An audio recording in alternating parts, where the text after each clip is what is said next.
guys have no idea how much I appreciate that you appreciate my funky little intro song.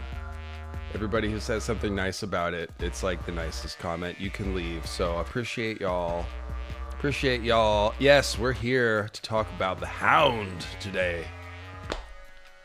Where my dog's at? Roo, roo, roo, roo. I promise I won't do too much of that, but yeah. It is Hound Sunday. And so, I have brought together a panel of specialists. Oh yes, say hello, specialists. It's Mickey and Tim. Hello. Hello. Hello. And thanks for joining me, because the character streams really are lend themselves to discussion. You know, it's not the kind of thing where one person needs to just be like, this is what I think about the character. I mean, we're talking about summing up a man's life, you know, in 2 hours. So it's good to have different angles, and you guys both bring different perspectives, so appreciate that. And yeah, there's lots to talk about. So real quick, let's just shout out your stuff. Of course, Grey Waste Tim of the Grey Waste Tim YouTube channel, linked below, and Mickey of the give us your stuff, Mickey. Yeah, you can follow my YouTube. It's this one, the mod one, and then I'm also on Twitch, but my Twitch content's changing, so don't worry about that. What do you mean changing? I thought it was pretty chill. It's super chill, but I'm going to start incorporating some in real life stuff. So it'll be very exciting soon. I see. Well, that is cool. My lighting is making me look especially pale today. I have been under the weather this week, but I think it's mostly a lighting thing. I'll try to maybe adjust that in a second. You guys both look so vital and full of life, or at least Mickey does. Tim's a little pale too, but maybe it's the Frankenstein shirt. You're reading all that monster stuff, you know. Yeah, I mean, I'm getting over the flu. I've been alternating between weeks of being sick and then one day of being healthy since like Thanksgiving. So okay, could be worse. Could be worse. Yeah. All right. So me and you are both getting worked over by Mother Nature. I see that's what's going on. But we're here and we're feeling good. I am well rested, and Tim, I trust you are well rested as well. Just want to real quickly hype up the Dracula Lore Summit, Ice and Fire Dracula, that's coming on the 26th. That'll be in 2 weeks. Tim and I are already getting real stoked. I've been reading Bram Stoker's Dracula, and let me tell you, I have thoughts. So putting those aside for 2 weeks from now, but it's going to be a lot to say. A lot to say, isn't there, Tim? Yeah, I'm almost done with. I'm probably going to finish reading Fever Dream tonight before I go to bed, and I also recently listened to Bram Stoker's Dracula. So, and this gives everyone, like, your spoiler warning now. If you haven't seen Robert Eggers' Nosferatu, I will be making reference to it because they do recreate a lot of the scenes from the original 1920 Nosferatu. So it's just gotten to the point where I can't talk Nosferatu without making reference to this new movie. It's unavoidable. So but it will have been out for an entire month, so I don't want to hear anyone complaining about he spoiled the movie for me. Tim doesn't want to hear anything about undone homework. You have 2 weeks to do your homework. I'm doing my homework, so yeah, that is why I wanted to bring it up, just to give everybody a chance to prepare, because there's a lot of vampires in Ice and Fire. Let me tell you, they're everywhere. It's not just Roose Bolton and the others. No, sir. There's a lot of damn vampires. Jake and Hagar, one of my favorite vampires. Yeah. Anyway, Red and White. I just started reading Dracula, by the way. What's that? So I just started reading that book, Dracula. I just started. Nice. It's very good. I love the journaling at first. Yeah, I'm ready to talk about it right now too. But it's exactly the whole book written in like letters and journal entries. So the perspective shifting, some time wonkiness, very creative stuff. I'm having a lot of fun. I'm about 2/3 of the way through it, but today we're here to talk about the Hound, who, while not a vampire, is scary looking. As we know, he is the Hound is a truth teller. That's the thing about the Hound. He's not a perfect truth teller, but he is an author insert character. Very much so. You know, a lot of people think of Tyrion and Sam. They think of, like, George's kind of opinions and philosophy kind of directly coming out of the mouths of the characters. Sandor is like a very embittered version of that. You know, he's definitely giving us, he's cutting through the BS, you know, about knighthood and a lot of things. But he's so traumatized and, you know, jaded and cynical and stuff that it's not a well-balanced perspective. It's just kind of like one angle on the thing. So he's a very dynamic character. He goes through a lot. Obviously not a good person. He's done some bad stuff. We're going to talk about things that'll be serious, or it's ice and fire. You guys know how that goes. So, yeah, we're not stans, but certainly I'd say everybody finds him to be a very compelling character. And then the actor, Rory McCann, really just knocked it out of the park. I thought he was great. I think most people agree with that. And he was just cast as Balin Skoll, who was a character in a Star Wars, the Ahsoka series.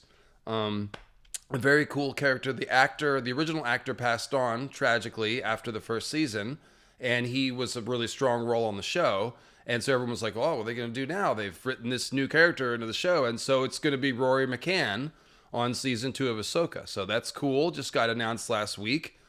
Yeah. So Mickey, what's your initial top of the line take on Hound? What is your reaction to him, you know, maybe reading through the books the first time or whatever? The first time I read through A Song of Ice and Fire, I thought the Hound, at first, I thought he was just kind of a grouchy old man, kind of begrudgingly having to watch over Joffrey and Joffrey's plaything, aka Sansa.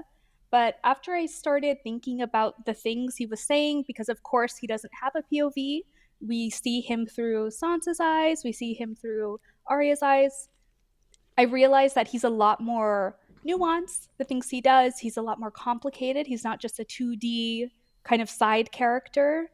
So I was thinking, I went from like kind of hating to appreciating how George wrote him, and I think we'll talk about a lot of these things in detail. So definitely the book changed my mind, what he did, and I'm excited to get into it today. Yeah, he's really an interesting mirror for a lot of characters, and even just like the concept of knighthood, but individual characters like Arya and Sansa and the Starks and all the different Kingsguard. Yeah, and by the way, just to tease, if you stick around for the end of the stream, we will get to some predictions, Winds of Winter predictions, quote unquote, end game predictions for Hound. We'll talk about Clegane Bowl and some other permutations and other ideas as well. So if you're into that, stick around. And yeah, Tim, you know, when I asked you yesterday what your sort of basic take on Hound was, you mentioned 2 archetypes that he's sort of representing. Yeah. So George loves playing with tropes, and we've talked many times how he loves making the past not necessarily a repeat, but making it rhyme.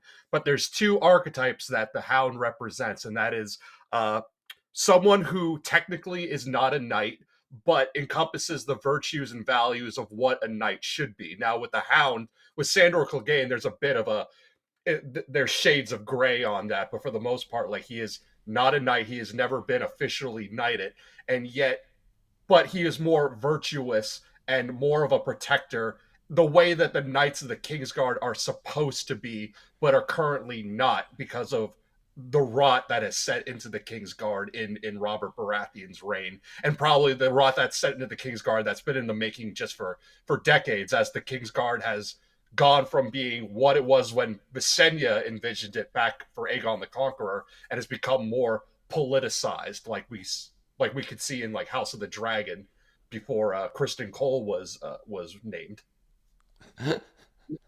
The chat's got some interesting takes right here. Yeah, so Hound, in particular, the knightly virtue that he keys in is protecting the weak. Like we see Sansa being abused just ridiculously in the second book, and Hound and Dantos are the only ones who ever do anything about it. So this is some of the complexity. You know, Jaime Lannister pushed Bran out a window, but then later we found out he killed the Mad King and saved thousands of people. Hound rode down the Butcher's Boy, and then here he is protecting Sansa. So this is part of George's whole thing about gray characters. I think the gray character thing is he's kind of telling you, he's not saying when you pass judgment on people, some people come out gray. He's kind of saying like passing judgment on people as a whole is kind of tricky. And usually is an oversimplification because people have the light and the darkness in them and they manifest differently at different times. So what we're going to talk about with Hound is like what causes him to stick around and protect Sansa versus flee King's Landing, go off on his own versus stay loyal to Joffrey. There's different things that motivate him to do all these things. So, and then what was the second archetype, Tim? And then the second archetype was the giant man protector to a young prince or a young king. This is something, now obviously Dunk and Egg are our prime example of that. We got Sir Duncan the Tall, again, not really a knight. More than likely he's lying about having been knighted, but encompasses all the values, and he is the giant man protector to Prince Aegon, to Egg. But George does it more and more often than you think, because we also get the same with Bran and Hodor. Bran is a Prince of the North, and Hodor is his giant man protector. Fagon has Raleigh Duckfield, again, this guy who's a very, very big knight, or a very, very big guy, but his knighthood is questionable. And then there's Sandok the Shadow to Aegon the Third, which is one that flies on the radar. And Sandok and Sandor are literally, they're one letter apart. Like literally, R comes after Q. So there's just a one letter difference between Sandok and Sandor. But it's like when you. But we're not calling George lazy, just to be clear. Go ahead. But you see it like repeat over and over again. Again, like George, it doesn't repeat, but it definitely rhymes. He loves playing with these parallels, these foils, and these archetypes. So Quentin has drink. Golden Lady is piping in to say that Quentin has it's drink. Right? Oh yeah, no, Quentin drink water. Not that's. It's Arch. Yeah, right? Archie. Yeah, it's Archibald. Yeah. Yeah, he's a Prince of Dorne, and he has Archibald Ironwood. But yeah, so Sandor as the giant man protector to Joffrey, I read him like this is like the dark version of Duncan Egg. Like Mickey, when we were talking, you called it the worst Duncan Egg's worst timeline would be Sandor and Joffrey. So, okay, Maynard Plum, you hear that? Marketing department, Tim, this is good. The Duncan Egg was a big hit. So, Tim, we like this. Anything we can shoehorn into the Duncan Egg format, that's good. And then, of course, we've got Pod and Brienne doing a similar thing. Although we're more centered around Brienne, whereas a lot of these pairs were thinking more about the smaller person, and then the Guardian is the wingman. But, yeah, so we'll get to Dunk dying by sand, Sleshy Lesh. That's... Yes, we'll get there. Hodor, Waldor, Sandor. It's out there. Okay, so that was a tease. Tim, do you want to, since you put this in the doc? Actually, you know what? I think I'll go ahead and read this, and then unless you want to. No, you go ahead. I will just say though that none of us are gonna be able to capture the essence of Rory McCann's voice. I wouldn't even try. Yeah, if you want to, you have a little more. Go for it. Go for it. Okay, I'm probably just going to read it straight. But honor, glory, lies to make idiot boys want knighthood, and idiot girls spread their legs for it. Let me tell you what makes a knight: killing, either men or the right man. Us Cleganes should know. We're very good at both. Okay, I guess I do have to. Most families claim some great ancestor so far back that nobody can prove them liars. Not us. My grandfather kept the kennel for Lord Tydos Lannister of Casterly Rock, the father of Lord Tywin. Lord Tydos was a weak man who didn't know it. One day while hunting, he stumbled on a lioness. Instead of embracing the man who wore her on his banners, she tried to tear out his throat. Luckily, my grandfather came up with the dogs and drove the big cat away. As a reward, the Cleganes got lands and a keep, and a son to squire for the Lannisters. We took 3 hounds who died for them as our new sigil. When Tywin Lannister became Lord of Casterly Rock, he wanted more from his former kennel master than fealty. He bet that training hounds to kill isn't far from training boys to kill. In just 2 generations, my brother Gregor and I proved him right. I gutted my first man at 12. Okay, Hound. All right. Years after, servants started disappearing in our keep, and even a sister I don't remember. But nobody could prove anything against Gregor, or dared if they caught him at it. For my father wanted a knight in our family, and thought he'd found one in Gregor, who at 13 towered over enough men that they called him the Mountain. Sure, Gregor looked... Okay, I can't keep doing this. That's... Sure, Gregor looked quite the champion from a distance, but a mountain can't cleave a man in half with one blow, and won't break a wench's face if she talks. Through Lord Tywin's influence, Prince Rhaegar Targaryen kindly anointed my brother personally, a great honor for our family. Everyone said. 1 year later, Sir Gregor chivalrously sacked the prince's city, brained the prince's baby, raped and murdered the prince's wife, winning our family yet more honor from the new king and queen. And so you can see this monologue is definitely capturing the Sandor point of view. There was like rolling his eyes at everything that has to do with knightly virtue. So soon after my father died, they say in a hunting accident, the same day that Gregor became lord of the Clegane lands, gold, and anything under his roof, I left our home to take service at Casterly Rock. I see. Lord Tywin is not like his father. Neither is King Joffrey, or the likes of me would never be on the King's Guard with all those true knights. Between them, a man who serves the Lannisters will never lack for killing. I'll guard this king such as he is. Gregor will kill the other ones such as he does. When we're done, we'll see how many people still believe in songs and fairy tales. That's pretty cool. All right, my voice is done. Roasted. No. Yeah.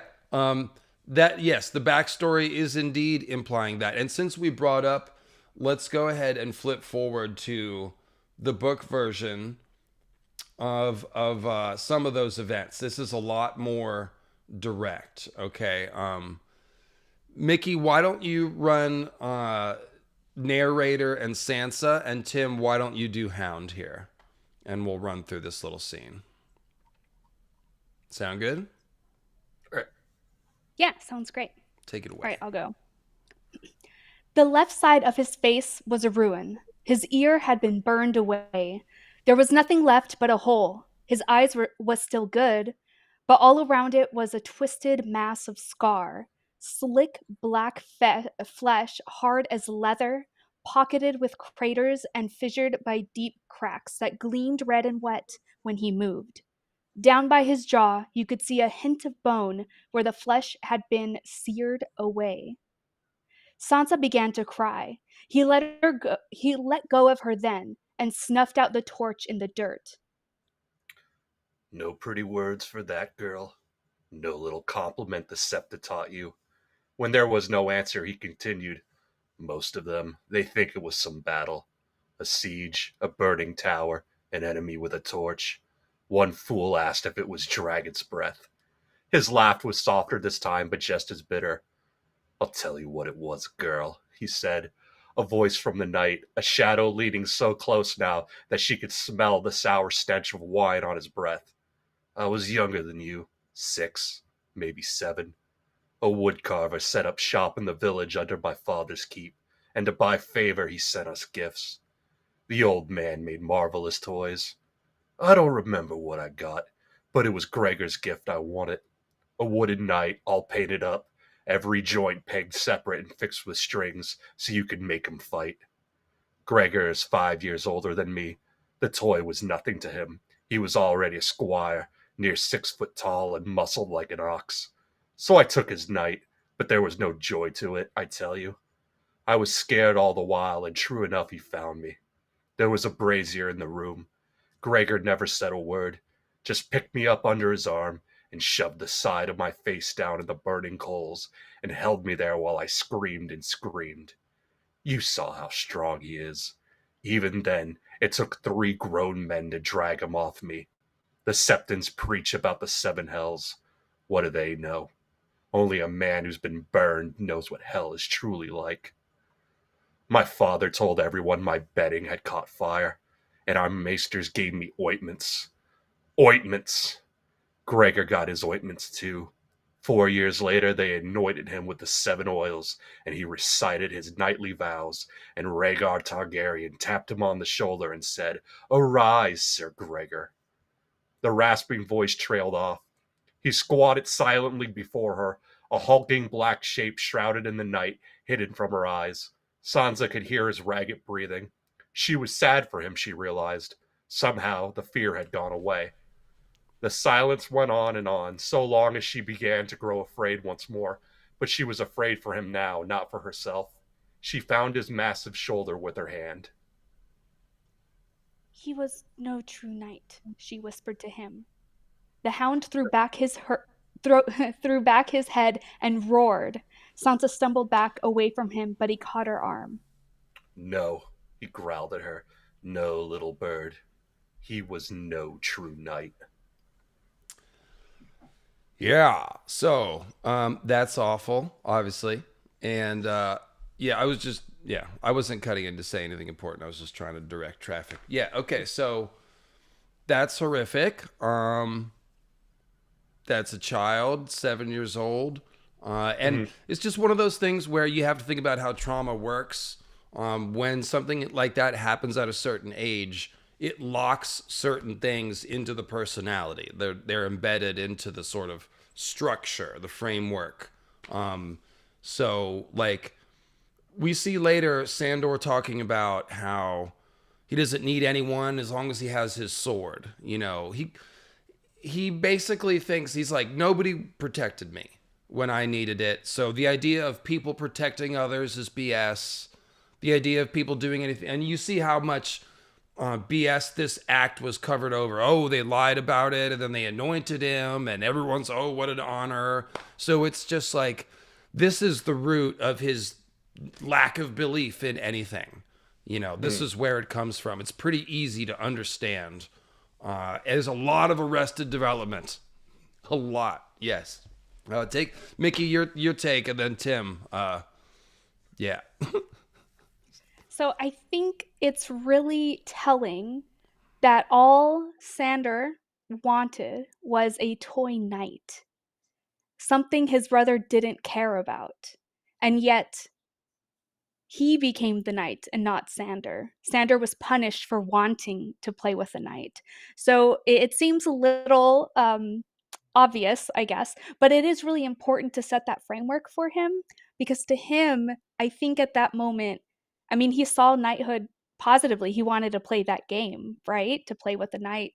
And Gregor did not. He didn't care. But yet when something was taken from him, he got really upset about it. I mean, that's to say the least, upset. So I think he was taught a lesson on, as horrible as it was, to not like or not trust knights, because not only was he punished for wanting to become a knight, right, or play with a knight, he saw his very brother who had harmed him so much, like he could have died from these injuries. Absolutely. And then, there's just so many layers to it. Like the fact the knight doesn't mean anything. Just like knighthood doesn't really mean it. Like the vows don't really mean anything. They're enforcing these horrific consequences over something that's like arbitrary. Like there's a lot of layers to it. Tim, go ahead. Yeah, and for the scene is showing like we think of like how physical scars can heal, but the emotional scars, the trauma can stay forever. And that's what we see with this. Like the scene is horrific enough. The act of being burned like that is horrific enough. But for the Hound, what's even more painful is the fact that it was his own brother who did it. And then his father covered it up because his father's ambition was, we need a knight in this family. Like we're a newly raised house and Gregor is our best chance. So it's like, so he sees this happens to him, but his brother is never punished for it. If anything, he's rewarded for it. He's the heir to the new House Clegane. He's gonna get Clegane's keep. He gets knighted by the crown prince himself. Like everything he sees, like it's the exact opposite of what you would expect. You would think someone who did something so horrific would get some kind of punishment, and he doesn't even get a slap on the wrist. They completely covered up what happened and concoct this lie that his bedding caught fire. Yeah, it's really, it just shows you like, yeah, like And we see like things in modern politics like that too. You know, just like awful stuff is covered up because it's like, well, there's a bigger agenda, and that agenda can't be taken off the tracks. So, you know, we're gonna have to just do this. And yeah, that's exactly the sort of reality. But that when you do that, it has consequences. And George is very good at writing consequences. And so not only do we see, oh, well, Gregor's family, they were so proud of Gregor to make him a knight. Well, what happened? He killed his parents. So that didn't work out for them. And we can't help but miss that Rhaegar's the one who knighted Gregor. Obviously, you know, how old was Rhaegar? 19 or something, 18 himself? Like, is he supposed to screen and vet all the knights that he's knighting, or is he just showing up to do the ceremony? I don't know. But he's acting on behalf of the crown, giving people these powers, and he helped create a monster that destroyed his own family and committed unspeakable acts of violence against his family. So you can sort of see how this sort of corruption, it comes back around. Corruption isn't free. It's not a shortcut, you know? I think it's also telling that those who rewarded the mountain died. Like they had ultimate consequences against them. Like the universe or karmic justice, you know, saying, "Oh, you lift up this horribly cruel killer and look what's going to happen to you." I mean, that's a Absolutely. horrible thing to say, but it's true. It came back to bite them.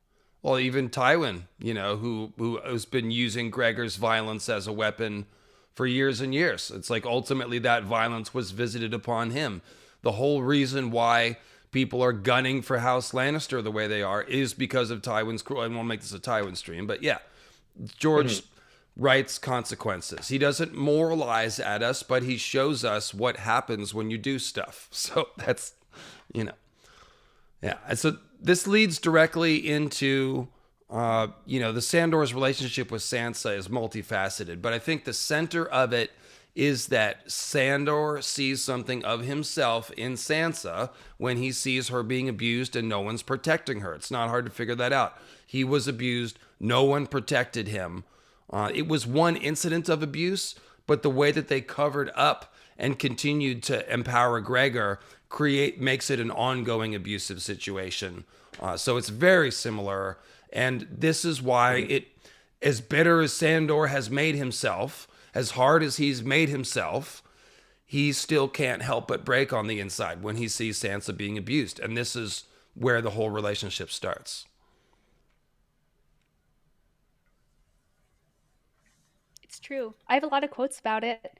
I think some of the thing, and we could read them, but overall, I think, like you said, Sansa is the version of him pre-burnt, pre-hurt, where she still, at least at this point in the story, when they first meet and their time in King's Landing, you know, she still believes, prior to her dad dying, in the good of the world, the tales of knighthood. I mean, we did a Sansa stream, you know, a few months ago where we talked about, you know, the maiden, the mother, and the crone, and she still wanted to embody these aspects, right? To be beautiful, to fall in love, to whatever. And I like to remind people that, you know, when people say she turned on her family, I mean, and we mentioned it then, you know, she saw Cersei as a mother figure. She saw Cersei as someone, a protector, right? But not until after her father's killed does she kind of wake up. And there are even moments where she looks at the Hound and says, "Oh, I wish this other knight was as violent as the Hound." Yeah, Dantos. Like, she starts to, there's little moments where she even sees the Hound as a knight as much as the Hound says he isn't. So she's not outwardly being like, "Yes, the Hound, woo!" She doesn't stand the Hound, but she does see little glimmers of him. And I think so maybe she brings it out of him. there's a good one. I think it is this one. Oh, the protector. Yeah. Yeah. Yeah, there's a couple one here. So Joffrey scowled. He knew she was lying. She could see it. he would make her bleed for this. The girl speaks truly, the hound rasped. What a man sows on his name day, he reaps throughout the year. His voice was flat, as if he did not care a whit whether the king believed him or no. Could it be true? Sansa had not known. It was just something she'd said, desperate to avoid punishment. Unhappy, Joffrey shifted in his seat and flicked his fingers at Sir Dantos. Take him away. I'll have him killed on the morrow, the fool. And so, of course, we remember this one because they did it exactly on the TV show. This was back in the day when they were doing that. And it was really well executed. It's very cute. Sandor is totally not, helping at all or being, sympathetic. But he, of course, is doing it in the way that he can. Staying true to his character in order to deceive Joffrey. So that's when we start to figure out, like, oh, man, Hound's kind of on her side, looking out for her. So it gets obviously worse. And so here we see some of the abuse happening. Boros slammed a fist into Sansa's belly, driving the air out of her. When she doubled over, the knight grabbed her hair and drew his sword, and for one hideous instant she was certain he meant to open her throat. As he laid the flat of the blade across her thighs, she thought her legs might break from the force of the blow. Sansa screamed. Tears welled in her eyes. It would be over soon. She lost count of the blows. Jesus Christ. Enough! She heard the hound rasp. No, it isn't, the king replied. Boros, make her naked. And then, let's see. You cut this quote off here. What's the rest of that scene? How does that go? Or Hound is the one who covers her with a cloak, right? Or was it Tyrion? I think Tyrion comes in and demands his cloak from, I forget what knight. Maybe it is Boros. Yeah. And then this is Sansa, remember, and this is after the King's Landing mob attack. And so these quotes are all sort of a piece, but I think this is the one I wanted to get to. Sansa remembered all too well. She remembered the way they had howled, the mob that is, the feel of the blood running down her cheek from where the stone had struck her, and the garlic stink on the breath of the man who had tried to pull her from her horse. She could feel the cruel pinch of fingers on her wrist as she lost her balance and began to fall. She thought she was going to die then, but the fingers had twisted, all five at once, and the man had shrieked loud as a horse. When his hand fell away, another hand, stronger, shoved her back into her saddle. The man with the garlicky breath was on the ground, blood pumping out of the stump of his arm, but there were others all around, some with clubs in hand. Hound leapt at them. The hound. I like to just say hound, sorry. The hound leapt at them, his sword a blur of steel that trailed a red mist as it swung. When they broke and ran before him, he had laughed, his terrible burned face for a moment transformed. She made herself look at that face now, really look. It was only courteous, and a lady must never forget her courtesies. The scars are not the worst part, nor even the way his mouth twitches. It's his eyes. She had never seen eyes so full of anger. I should have come to you after, she said, haltingly, to thank you for saving me. You were so brave. Where's the one where I had my Kindle open, so I went back. It was Tyrion who comes in and tells Boros to stop, and then it's Sandor who gives her the cloak. Like, someone give the girl something to cover herself with, the imp said. Sandor Clegane unfastened his cloak and tossed it at her. Sansa clutched it against her chest, fist bunched hard in the white wool.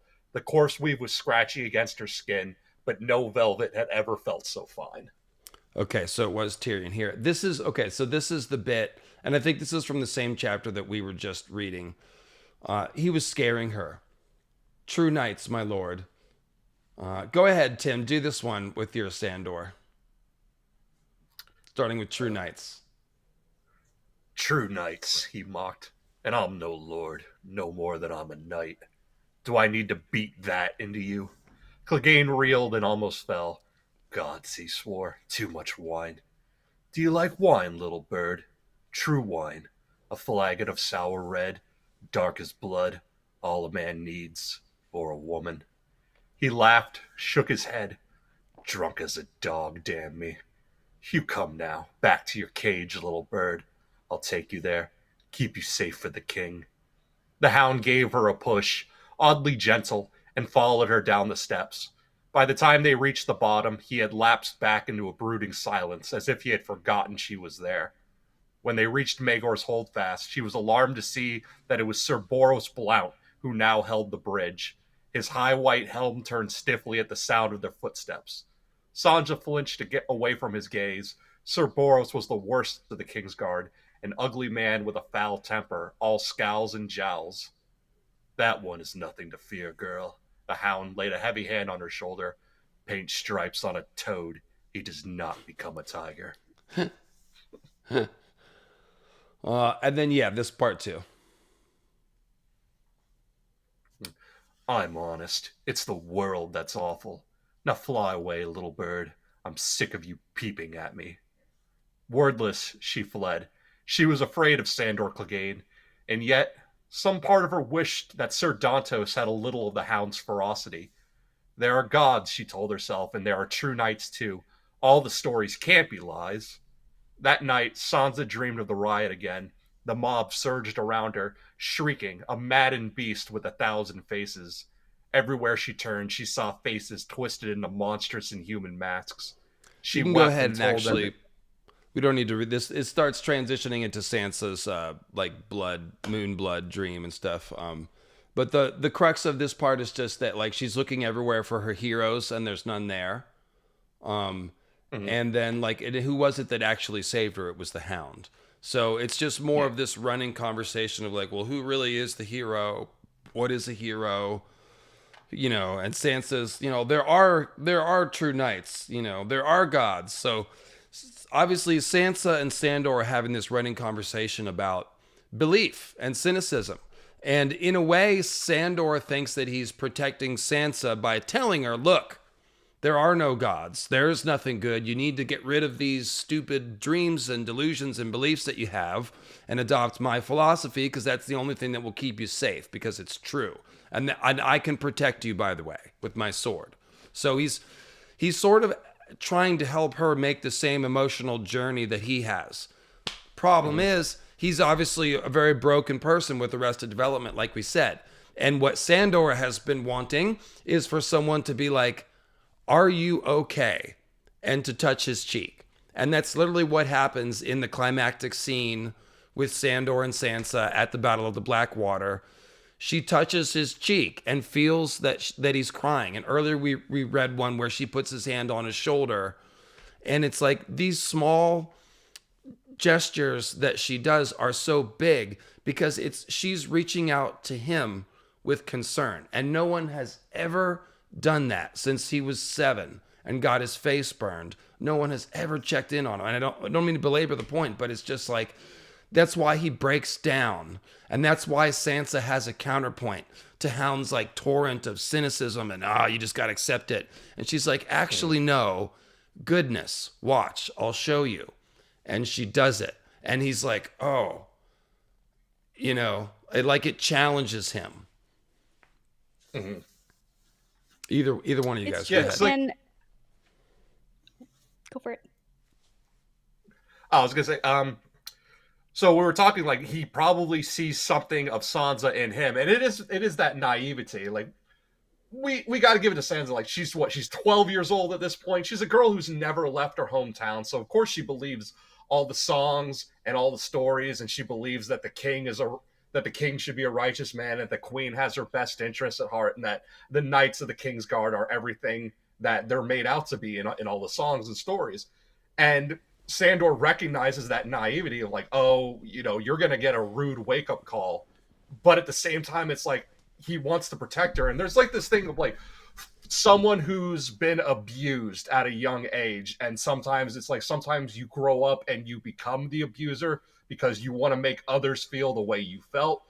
Or you go to a way where you never want anyone to feel what it is that you went through. And it looks like with Sansa, Sandor's doing that. He's doing it in a very gruff way because obviously he's not tender, he's not loving snuggles and warm kisses, but he is in his own way. He's trying to protect her in a very cold, cruel world, and at the same time trying to push her look, you gotta open your eyes and see things for what they are, because if you hang on to these stories, things are just gonna get worse for you. You gotta learn how to cut through the bullshit. But then Sansa is turning back to him and asking him, but why are you so angry? Kind of like, is it really serving you, your philosophy, you know? It's true. And I think another thing that I've noticed is when we talk about expectations and roles of people in A Song of Ice and Fire, it's almost like Sandor, well, not almost like, he does reject the like what is expected of people because he sees the other side. Is it true? Is it genuine? Because this is how people really act. Like to be a knight, these are all the things you think about, right? They're good, they protect, but he sees an actual knight who's abusive, a killer, and he's like, wait, this doesn't match up. But Sansa, even though, and she shows that some people do embody these stereotypes, these archetypes. Even though she's going through an incredibly abusive and violent time in King's Landing, and Sandor makes fun of her, like, oh, yeah, they taught you pretty words. But Sansa's like almost steadfast in, I'm going to be the good one. I'm going to remain. I'm going to be strong. And so I think when Sandor looks at her as someone who's trying so hard to like do exactly what's expected of her, it's jarring to him. He doesn't understand. And I think that's why he fights her so hard to be like, don't be like this. Like, you're a liar, right? But she's not. Mm, That's who she is. you're muted. You're muted. Thank you, thank you. I was saying that's a great point, and that's a good example of why Sansa is strong, because even as she has the fairy tales like sort of stripped away from her, she retains her moral compass. She is constantly empathetic to everyone around her, even some of these crusty Kingsguard and soldiers and all kinds of people in the Eyrie. Like, she is constantly empathetic and thinking about other people's perspectives. Look at what she's doing with the Hound. It's not just that one scene. She's like, why is he, she looks at him. She was scared not of the Hound, but for him after she heard the story about Gregor. Like, Sansa is empathetic and she doesn't give that up. And so this is the difference between her and Gregor. Essentially, is like Gregor, in order to protect himself from his trauma, he became hard. He saw that his older brother Gregor was invincible. He's this big bully. He's the biggest, toughest dude. And so Sandor made himself a smaller version of that. He is a bully when we meet him. And he's obviously a big thug, and he's scary and rough to everyone, and he's intimidating. And he's got the dog's helm. All of it's very intimidating. So this was his defense mechanism. Sansa is responding very differently to her abuse. And this creates this sort of philosophical debate that they're having back and forth. And that's what's so interesting to me about their relationship. But Tim, I want to pass this to you and bring up the concept of House Stark and Ned's honor. Because we talked about the fact that, like, not only does Hound sort of look at all the knights and be like, oh yeah, it's all BS, Rhaegar Targaryen himself anointed Gregor, and so what does it mean? Let's read this thing about killers, I guess, and then we'll talk about Ned. That's the quote that leads into it. So let me scroll up here.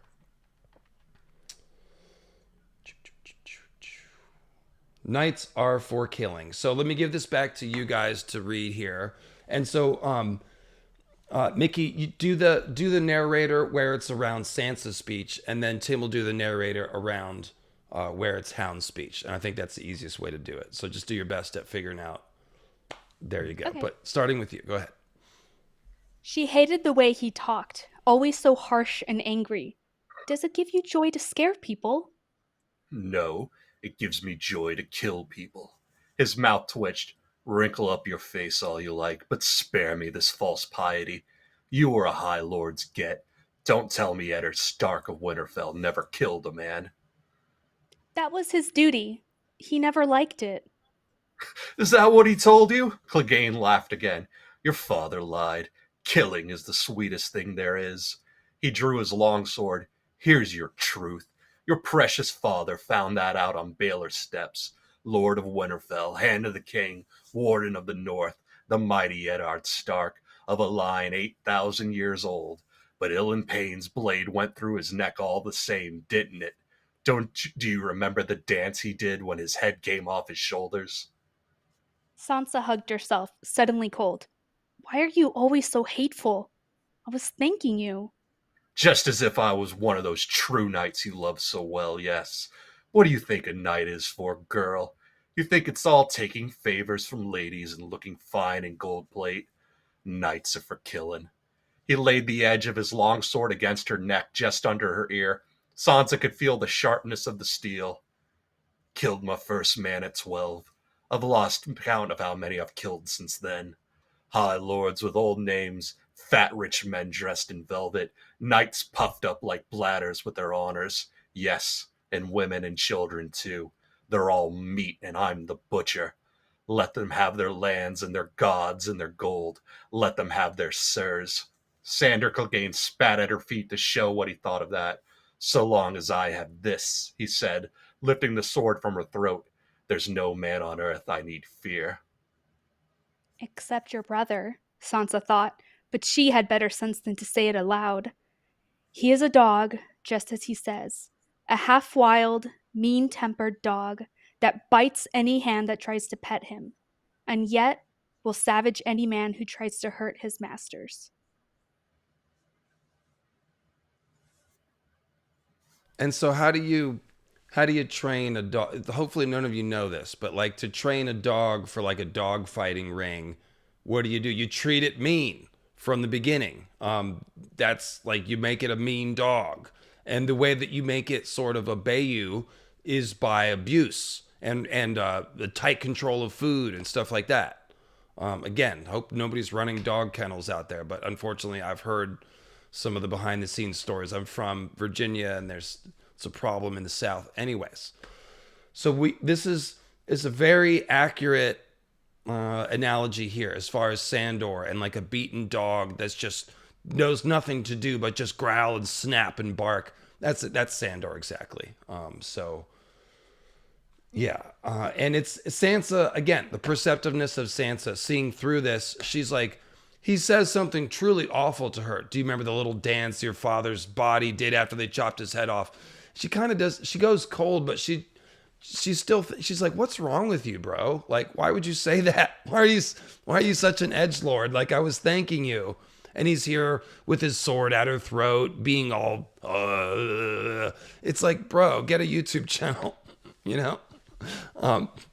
So Get yeah, a it's therapist. just interesting how Sansa cuts through all this. But go ahead, Mickey.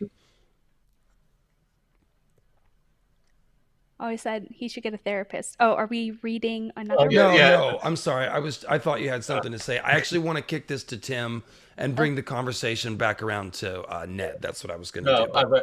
I get where you're getting at. It's like that joke, all the things men will do except go to therapy. And for the Hound, it's like, I'll kill this entire city before I talk to some head shrink. But yeah, that is, speaking as a man, like that is a thing. Like some people just view that way. And with Sandor too, because we were talking like before, when you create this view of the world and you've seen it and this is your view of the world, like the world is crap, there are no true knights, the stories are all lies, and you forge that in your head, this becomes your worldview, and you've held on it for years, for decades. When something enters your sight that runs counter, that conflicts with your worldview, sometimes your response is to reject it and to double down on the feelings you have. And that's what Sandor initially does. And we talked, so that's why like Sandor says to Sansa, like, you know, your father's a Lord of Winterfell. How do you think he got that position? How do you think the Starks took power? It's through killing. Like, every man kills. Like, when Ned casts judgment. Now we know that Ned is an honorable man, that he took no joy in casting judgment. The first chapter where we meet him, when Will of the Night's Watch is executed, like Ned isn't like giddy over it. He isn't grinning or laughing at it. Like he's very stoic about it. Like, this is something I have to do, and I have to impart on my sons why it is me who has to do it. It's unlike Tywin Lannister, who when he deals out judgment, he is not the one giving the blow. He has the Cleganes. He has his dogs. He has ill and pain. It's like Tywin doesn't have to deal out judgment. He has people for that. So when you see like Eddard Stark, who actually is true to his word, and not only that, but Eddard Stark, who does his best for his daughters, who treats them with love and kindness. And that also runs counter because that's something else that Sandor did not have. His father lied on their brother's behalf to protect Gregor. The idea of a father putting his children first, actually loving and protecting them, is something he hasn't experienced. So to see it from a high lord like Eddard Stark, it very much conflicts with his worldview. So then it becomes, how do you respond to that? I'm going to reject it. This isn't real. It isn't true. He's putting on airs. Behind closed doors, he's just as rotten as the rest of them. Mute it. I was really struck by that when you said that yesterday. You know, the first version of that insight. It was just like, on one hand, we have the Starks, and Ned is directly proving Sandor wrong. We see that in the first chapter. Like, the whole point of him telling his sons, if you sentence a man to die, you need to be able to do it yourself. And if you can't look in his eyes and do that, then maybe he doesn't deserve to die. This creates a check and a sense of responsibility on killing. When you give it to the headsman and you're disconnected from the act, it is easier to just sentence people to die. And we see Joffrey on the throne just yelling, kill them all, I command it. Like, he has no connection to this death. And he's just, ordering. And that's how you get a monster king. So we know that Ned is different. And specifically, he's different because he doesn't have a headsman. He doesn't have someone do his dirty work. And like you said, what is Clegane? He's the guy who does the dirty work for Tywin Lannister. So Stark's morality, Ned's morality, and the morality of his family is something that Sandor not only has never run into, but doesn't believe is possible.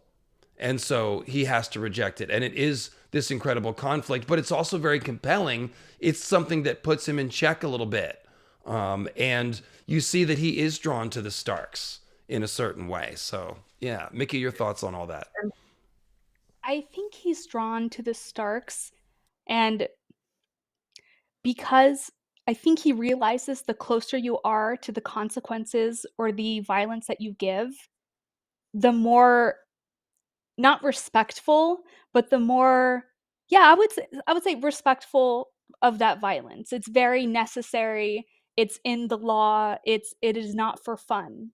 Because the farther you are away from violence, as you see with Tywin or Joffrey, you go willy-nilly with it. You don't respect these, killing somebody or the power that you have over somebody, because you can just get someone else to do it. Someone else will bear those consequences for you. And so I think he starts to see that, especially, I think he's always known Joffrey was cruel, but he becomes exponentially more cruel when he's crowned. And so I think, because he already knows the Lannisters are like not great, but it just, like, that divide between the Starks and the Lannisters just keeps growing for him. So I think that's why there's so much tension for him with these two families. Might even contribute to him breaking at the Blackwater. It's like, because, he doesn't, obviously fire is his trauma, as we read. And so at the Blackwater, when confronted with this inferno, this hellscape, he finally is like, nah, I'm not really going to do that, because he doesn't believe in the cause. He doesn't believe in anything. He's just kind of doing this. And I think that Sansa's steady undermining of his bitterness by her different example has led to the point where he just, like, he can't even go through the motions for the Lannisters anymore. And so he does break and, goes out. And that's partially why he comes to Sansa's chamber that time. And let's go ahead and just get into that. Obviously, he comes into the room with bad intent. We've already said the R word on the stream, but it seems like it's definitely something he's thinking about. Later, when he's trying to piss off Arya and provoke Arya into giving him the gift of mercy, he says, I should have R-worded your sister. So he definitely, that was part of what he was thinking of doing. But of course, as he gets there, we already talked about, Sansa is able to touch his trauma, address his hurt, and so he instead sort of breaks down. He offers to protect her. He leaves his cloak, and then, he goes off or whatever. Which is Well, interesting that he left his cloak, because I think when he gave her her cloak in the throne room after Joffrey has, his knights beat her up and start to like rip her clothes off, I think even he recognizes this is like a great example of how I'm showing that I'm protecting you. Is here, I'm covering you. I'm going to like hold you. I'm going to hug you. Use my cloak. I'm going to shield you. So I think he knew leaving his cloak meant a lot and would continue to mean a lot to her. Yeah. Well, Yes. hopefully. I mean, she doesn't know. He doesn't know, but Yeah, because it serves a dual purpose in that regard. Because giving up his cloak is one way; it's him giving the middle finger to Joffrey. F you, I quit. I leave my cloak behind. But specifically giving it to Sansa means something to her, because this is the white cloak of a true knight, someone who deserved to be on the Kingsguard.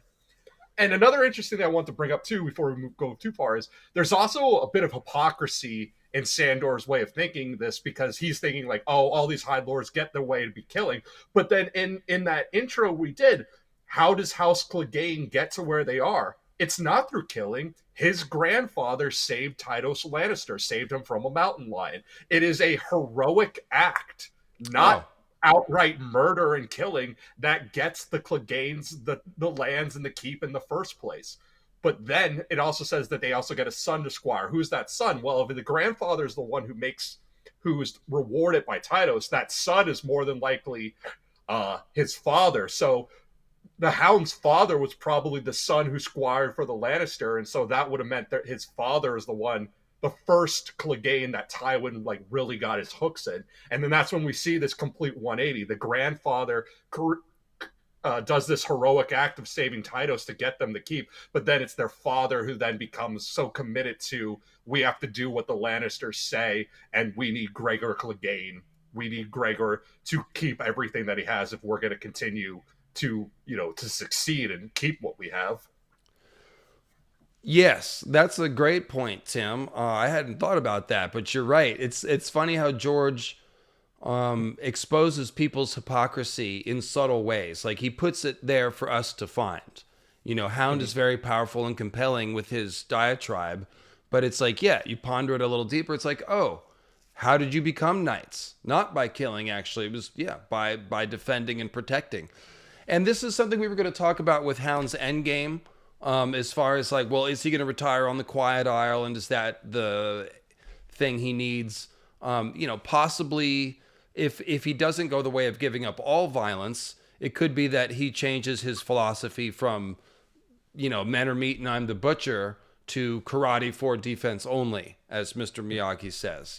Standing up for the right cause at the right time is noble, and other times, you shouldn't be pulling your sword out. But we'll get to that. I do want to save that for a little bit later. The thing I wanted to point out, there's a couple things. One, I think that what Sandor is doing when he comes to the room here after falling out of the Blackwater thing is he's kind of trying to make her answer for this idea of goodness that she keeps espousing. She keeps saying there's goodness, there are true knights, there are virtues, there is hope and things. And he's like, no, there's not. No, there's not. So after he has this horrible experience, he comes to her and he's like, sing me a song. It's kind of like his last demand. He's like, show me something good, or maybe I will ruin you, the last good and innocent thing that I know of. Maybe I will despoil you. And she does show him goodness and mercy, and that overpowers him and breaks him down. So that's why Sansa is extremely powerful in that scene. And the chat is mentioning the idea of the archetypes of the Faith of the Seven. She's embodying two of them. She's embodying, obviously, the maiden, with her just sort of innocence and virtue that we've talked about, how that's a powerful example. It causes Sandor to empathize with her. But more so, she's embodying the mother here, literally singing the hymn of the mother, talking about mercy and tenderness, and essentially, and that is what she is showing to Sandor. So this is kind of the power of the Faith of the Seven. It is archetypes. Like Tim started off talking about archetypes. Archetypes are powerful. They are roles that people step into and roles that people play. Hero is an archetype. Mother is an archetype. And you don't have to be female, obviously, to be a mother. Mothering is taking care of somebody. And so we see that action here. And For Sansa, she's able to do it by literally thinking about the mother and singing the song of her archetype, which has these words in it. But Sansa's already really internalized it, and so she's able to do it. So yeah, it's really powerful stuff. And do you guys have any more thoughts on that whole scene, or should we move on? No, I think we just got to to it. just Go ahead, to go ahead. underline what you said, David, I do think he came in and he thought of the worst thing he could do to Sansa, right? Like ultimate Mhm. corruption, and she resists that. And I think his final act with her leaving the cloak is almost like, I believe you. I'm going to protect you. I'm putting it down for you. Because he's very different after Sansa leaves. I mean, with Arya, he acts completely different. And we'll talk about that, I know. But it's almost like he lost the battle with, like, oh, is there good? Is there not good? And he finally, like, gave up and left in defeat. Yeah, because leaving the Lannisters kind of does represent something. He's like saying, okay, these aren't worthy masters. I'm not going to serve them. And he's now going searching. He becomes the broken man, really. So why don't we flip to that, actually? We'll flip to the broken man speech. Because I think that is a great intro to where we're at. And maybe we'll take turns reading this, Tim, since it's a little longer. But Yeah, go ahead it's and very long. let's see. It's good Broken though. Man. It's worth reading. We'll skip ahead, I guess, if it seems like it's dragging. But go ahead. Yeah. Okay, so this is Septon Maribald speaking. There are many sorts of outlaws, just as there are many sorts of birds. A sandpiper and a sea eagle both have wings, but they are not the same. The singers love to sing of good men forced to go outside the law to fight some wicked lord, but most outlaws are more like this ravening hound than they are the lightning lord. They are evil men, driven by greed, soured by malice, despising the gods and caring only for themselves. Broken men are more deserving of our pity, though they may be just as dangerous. Almost all are common born, simple folk who had never been more than a mile from the house where they were born, until the day some lord came round to take them off to war. Poorly shod and poorly clad, they march away beneath his banners, oft time with no better arms than a sickle or a sharpened hoe, or a maul they made themselves by lashing a stone to a stick with strips of hide. Brothers march with brothers, sons with fathers, friends with friends. They've heard the songs and stories, so they go off with eager hearts, dreaming of the wonders they will see, of the wealth and glory they will win. War seems a fine adventure, the greatest most of them will ever know. Then they get the taste of battle. All For right. some, yep. I'll take a turn here. For some, that one taste is enough to break them. Others go on for years until they lose count of all the battles they have fought in. But even a man who has survived 100 fights can break in his 101st. Brothers watch their brothers die, fathers lose their sons, friends see their friends trying to hold their entrails in after they've been gutted by an axe. They see the lord who led them there cut down, and some other lord shouts that they are his now. They take a wound, and when that's still half healed, they take another. There's never enough to eat. Their shoes fall to pieces from the marching. Their clothes are torn and rotting, and half of them are making messes in their breeches from drinking the bad water.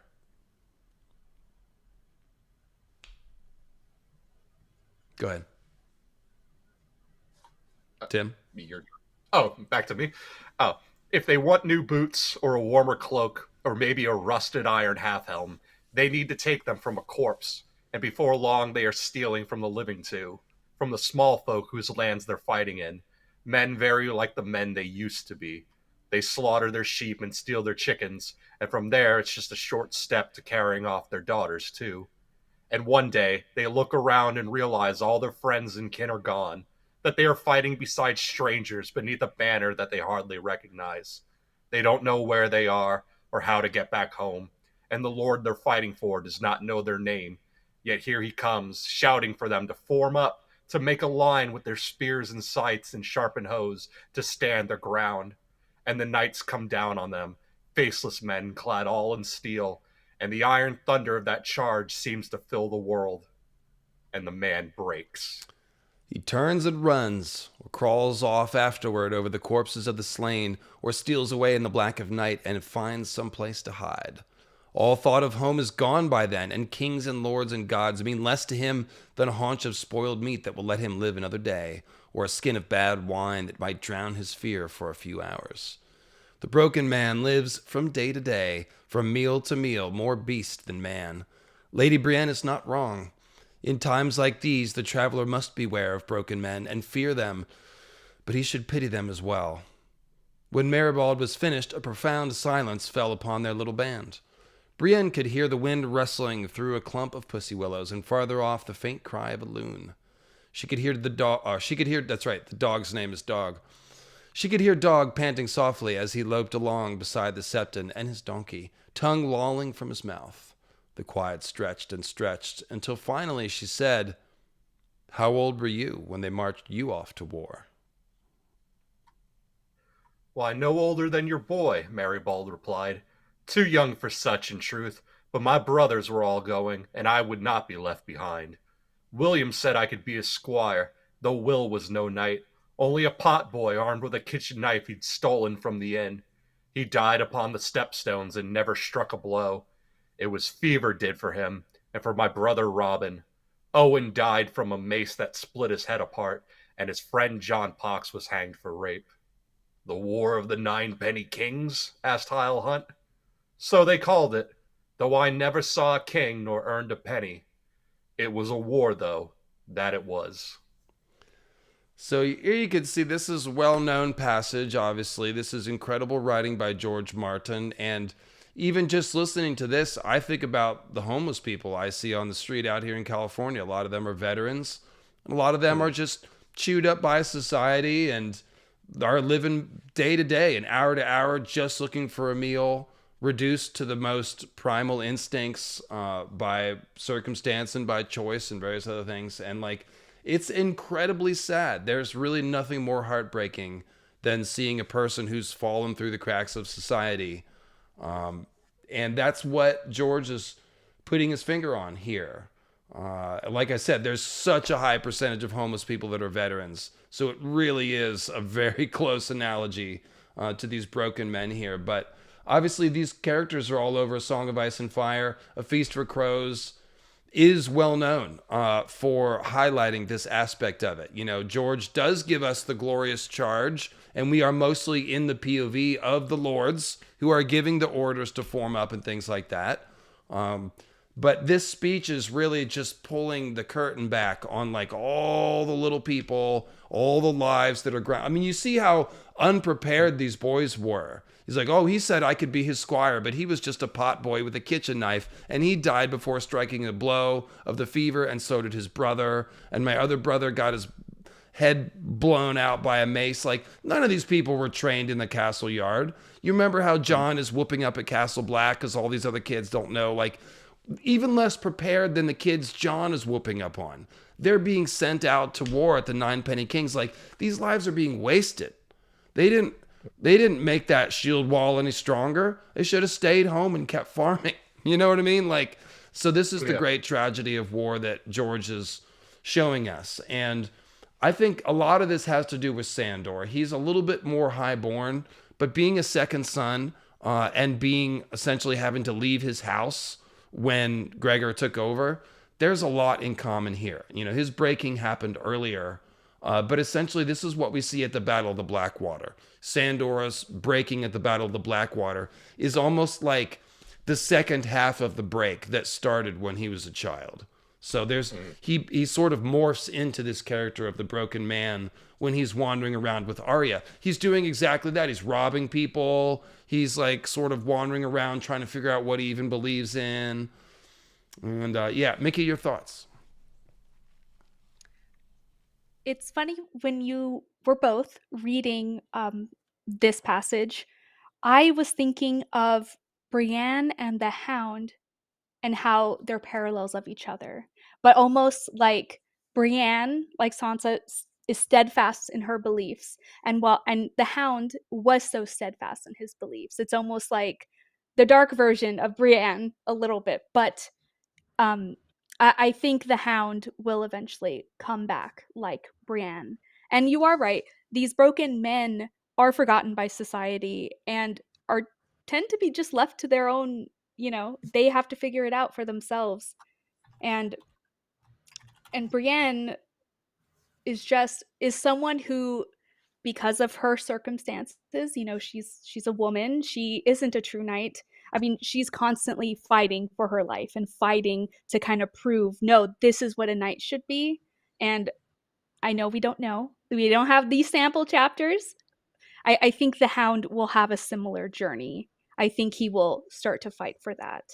So, I mean, we don't want these men to be broken, but they are, and it's how they continue to live to really show us what. I mean, they tell a lot of society through their life, but I think the way that they overcome it or the way that they behave also says a lot about society. So it's interesting that George is bringing that in, because it's not just, hey, there's good men and there's bad men. Sometimes your circumstances change who you are. In fact, that happens all the time. But, So that's interesting. As you were talking about Brienne, it reminded me, like, Brienne's a little bit like Sansa in that she has made a different choice than Sandor. She has chosen not to harden her heart. And like Brienne is sort of searching for this like noble lord to serve, and she thinks it's Renly, and then she pledges her sword to Cat. So she wants to do the knightly thing, but she's like, well, I have to find a master that's noble, a cause that's noble. Whereas Sandor doesn't believe that there is such a thing. So yes, starting from, that's why I said yes, all these characters, Jaime, Dunk, Brienne, the Hound, Barristan, they are all part of this dialogue about knighthood. And the other thing I want to add here is that, even the more highborn people are still the same as these broken men in a way. Like, just because, like the second sons, and we see how the High Lords treat their children. They marry them off and they use them as objects, and they're essentially chewed up by a system. And the system doesn't really care about you when you get injured or are no longer useful or whatever. So even the more highborn ones, like they like look at just that line where it says, knights are for killing. Knights are for killing other people, or they're for killing. Like you stand knights up and then you kill them, you mow them down. They're cheap lives that you can just send out to die. And you can put a lot of trappings and honors on it, but they're still just chaff, really, to serve the purpose of the High Lord. So, yeah, lots of commentary here on all this stuff. Oh, quick note is I will say that it's interesting how Sandor wants to protect Sansa, right? And we talked about the Starks and the Lannisters, right? And it's a big hint of who are not the good guys, but yeah, kind of who are the good guys. And Brienne is tasked to go find Cat's children. So these are two characters completely different from each other, or at least as we see Sandor at this point, still going to fight for the same cause, which are the Starks. Yeah, that is another layer to the parallelism, isn't it, Tim? They're both doing the sort of big protector role. Brienne is looking for Sansa. Hound is protecting Arya. There's a few parallels there. Yeah, and Brienne, not a knight yet. That scene with Jaime in the show might happen later, but is yet to happen. So Brienne's technically not a knight, and so she's playing the inverted role because it's not the giant man protector; she's the giant woman protector. And Podrick is her squire. Podrick's playing her egg role for her right her now. nickname should be Sir Milady. That's Sir, Milady, Sir, Milady. Yeah, even Podrick's still like confused. Like, what should I call you, sir or my lady? Like, I'm struggling with it. Just pick one, Pod. Pick a lane. Yeah. But also, Pod just is trying not to offend anybody. He's just like, he tried so hard with Tyrion. Now he's trying hard with Brienne. I like Podrick. He's a very endearing character. He's a good kid. I like him. But and chat was also pointing out, we got to remember George was a conscientious objector during the Vietnam War, and this broken man speech is talking a lot about the Vietnam vets who came home. And I'm speaking like my uncle was a Vietnam vet, and he was one of the lucky ones. He was able to transition back into society, get a job. raise a family. I have a ton of cousins because of him. But then there are other guys like these broken men, the ones who can't come back. A lot of guys who fought in Vietnam come back with PTSD. They saw atrocities. Maybe they participated. A lot of them came back with crippling addictions. Heroin was so plentiful. And then there are guys who can't come back from it at all. They keep chasing the sun. George comments on that a lot. In the aftermath of the Dance of the Dragons, he says, like, so many free companies and mercenary companies are founded. And the same thing happened too. It's like flies under the radar. But after World War II and Vietnam, during the 60s and 70s, during the Cold War, mercenaries were a thing all over Africa, Southeast Asia, and you had guys, Americans and Europeans, guys who fought in Vietnam or Korea or World War II, who couldn't come back. They join up with mercenary companies, and they just keep chasing it, because transitioning back into Western civil society is no longer an option for them. All they know is war at this point. I was going to say that this is a little far afield, but Golden Lady, yeah, piping up in the chat. Mercenaries, still a thing, a little bit better paid now.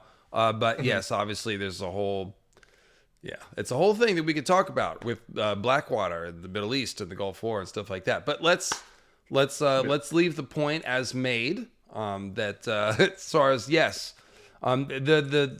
Vietnam War would have been the one that George was specifically writing about. Of course, it is the same but a little different in every generation or whatever. But yes, it is more or less the same. So yeah, it's just kind of wild to think about, like, people just staying in Vietnam and like just joining fucking crazy gangs and stuff. Yeah. Anyways. Broken men. So, okay. Let us shift to, now that we've talked about that, let's shift over to talking about Arya, I suppose. We have gotten most of these quotes. Yeah, read those. And the Florian and Jonquil thing we'll mention in the predictions bit. Okay, so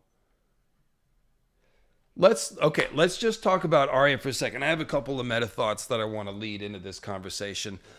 Today the mercenaries joined a private army like Blackwater. Exactly, Guitar Buzz. Exactly.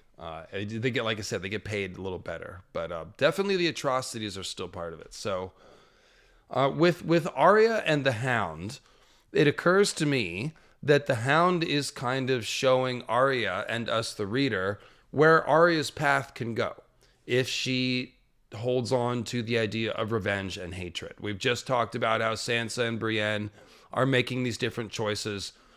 Arya is heavily traumatized. She is... How many of you guys were homeless at age 10 or whatever, like in a war zone after watching your dad get his head chopped off? And, oh yeah, she was at the Red Wedding too, sort of taking in that tragedy, not directly, but, emotionally. So the Hound is the dark road that Arya can go down.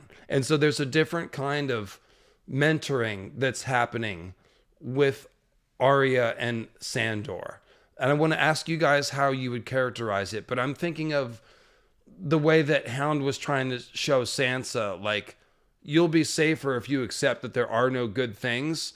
She's kind of Hound is trying to show Arya, here's how you use your hate to make you strong, almost. Kind of like some Palpatine stuff. Go ahead, Mickey. What do you think about this relationship? That's such a good metaphor. Yeah, definitely like an Anakin Palpatine moment.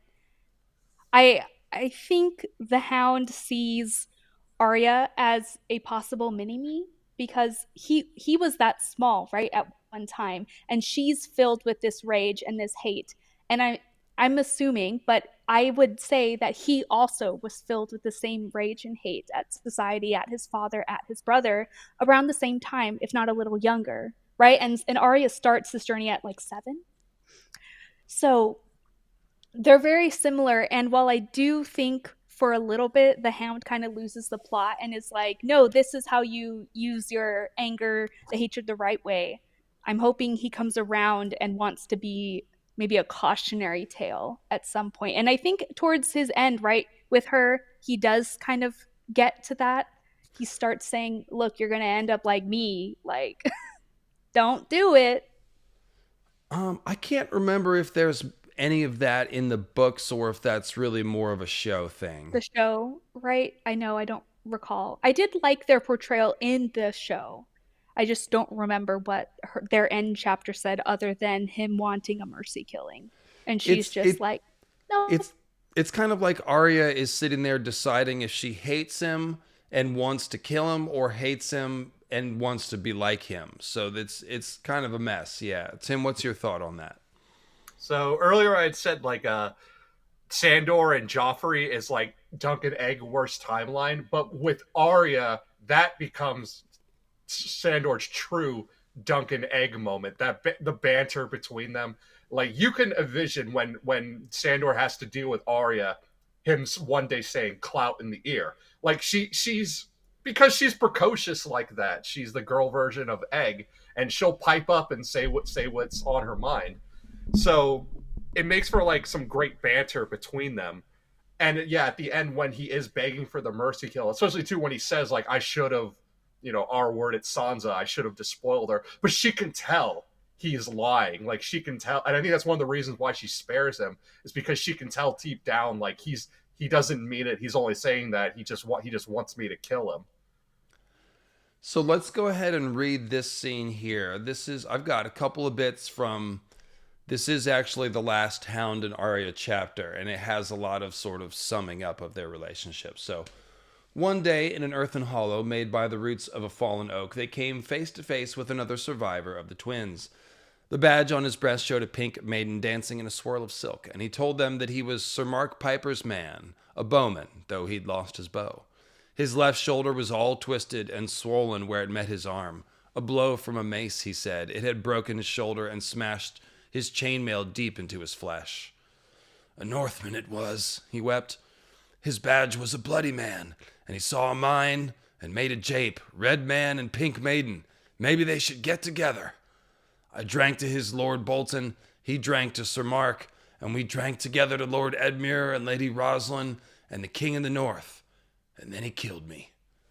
His eyes were fever bright when he said that, and Arya could tell that it was true. His shoulder was swollen grotesquely, and pus and blood had stained his whole left side. There was a stink to him, too. He smells like a corpse. The man begged them for a drink of wine. If I had any wine, I'd have drunk it myself, the hound told him. I can give you water and the gift of mercy. The archer looked up at him for a long while before he said, You're Joffrey's dog. My own dog now. Do you want the water? Aye, the man swallowed. And the mercy. Please. They had passed a small pond a short ways back. Sandor gave Arya his helm and told her to fill it, so he trudged back to the water's edge. Or so she trudged back. Mud squished over the toe of her boots. She used the dog's head as a pail. Water ran through the eye holes, but the bottom of the helm still held a lot.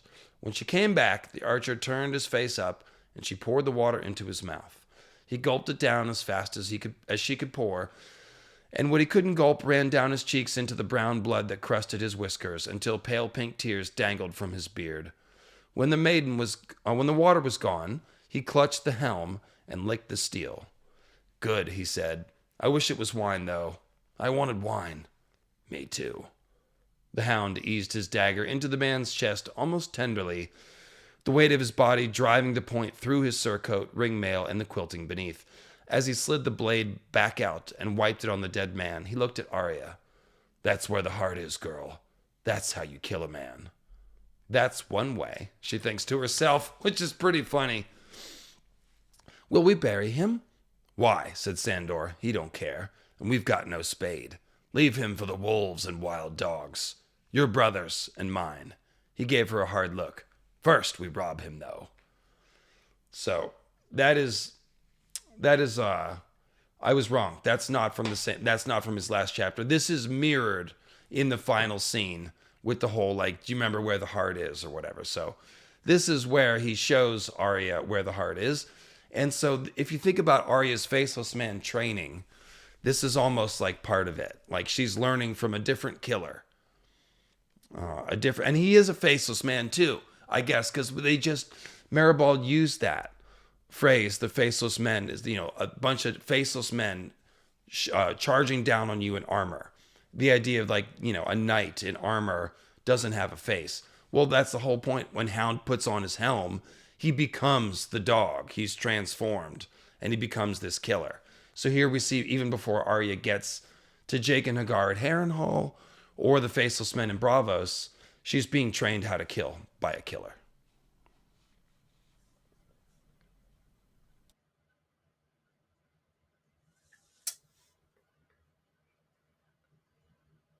I feel like You go, Mickey, Tim. we've spoken more because with the Maribel thing, we've spoken a lot more than you. So I want to hand it over to you first.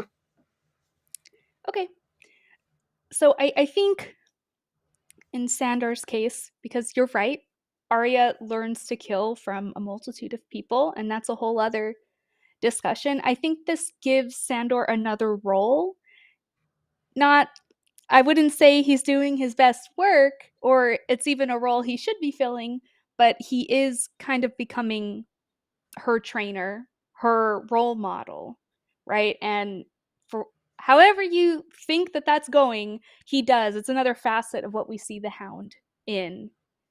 And so we kind of see his, I don't know if his first pupil, I guess, is taking to his lessons. And we'll see later on in her chapters and her story that maybe the lessons she learned from him and obviously the faceless men kind of sent her down this really dark path.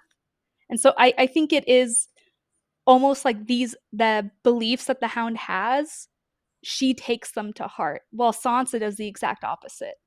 And so I think that's why their journeys are so different. So his effect on these two sisters is completely the opposite. And I think that should be noted.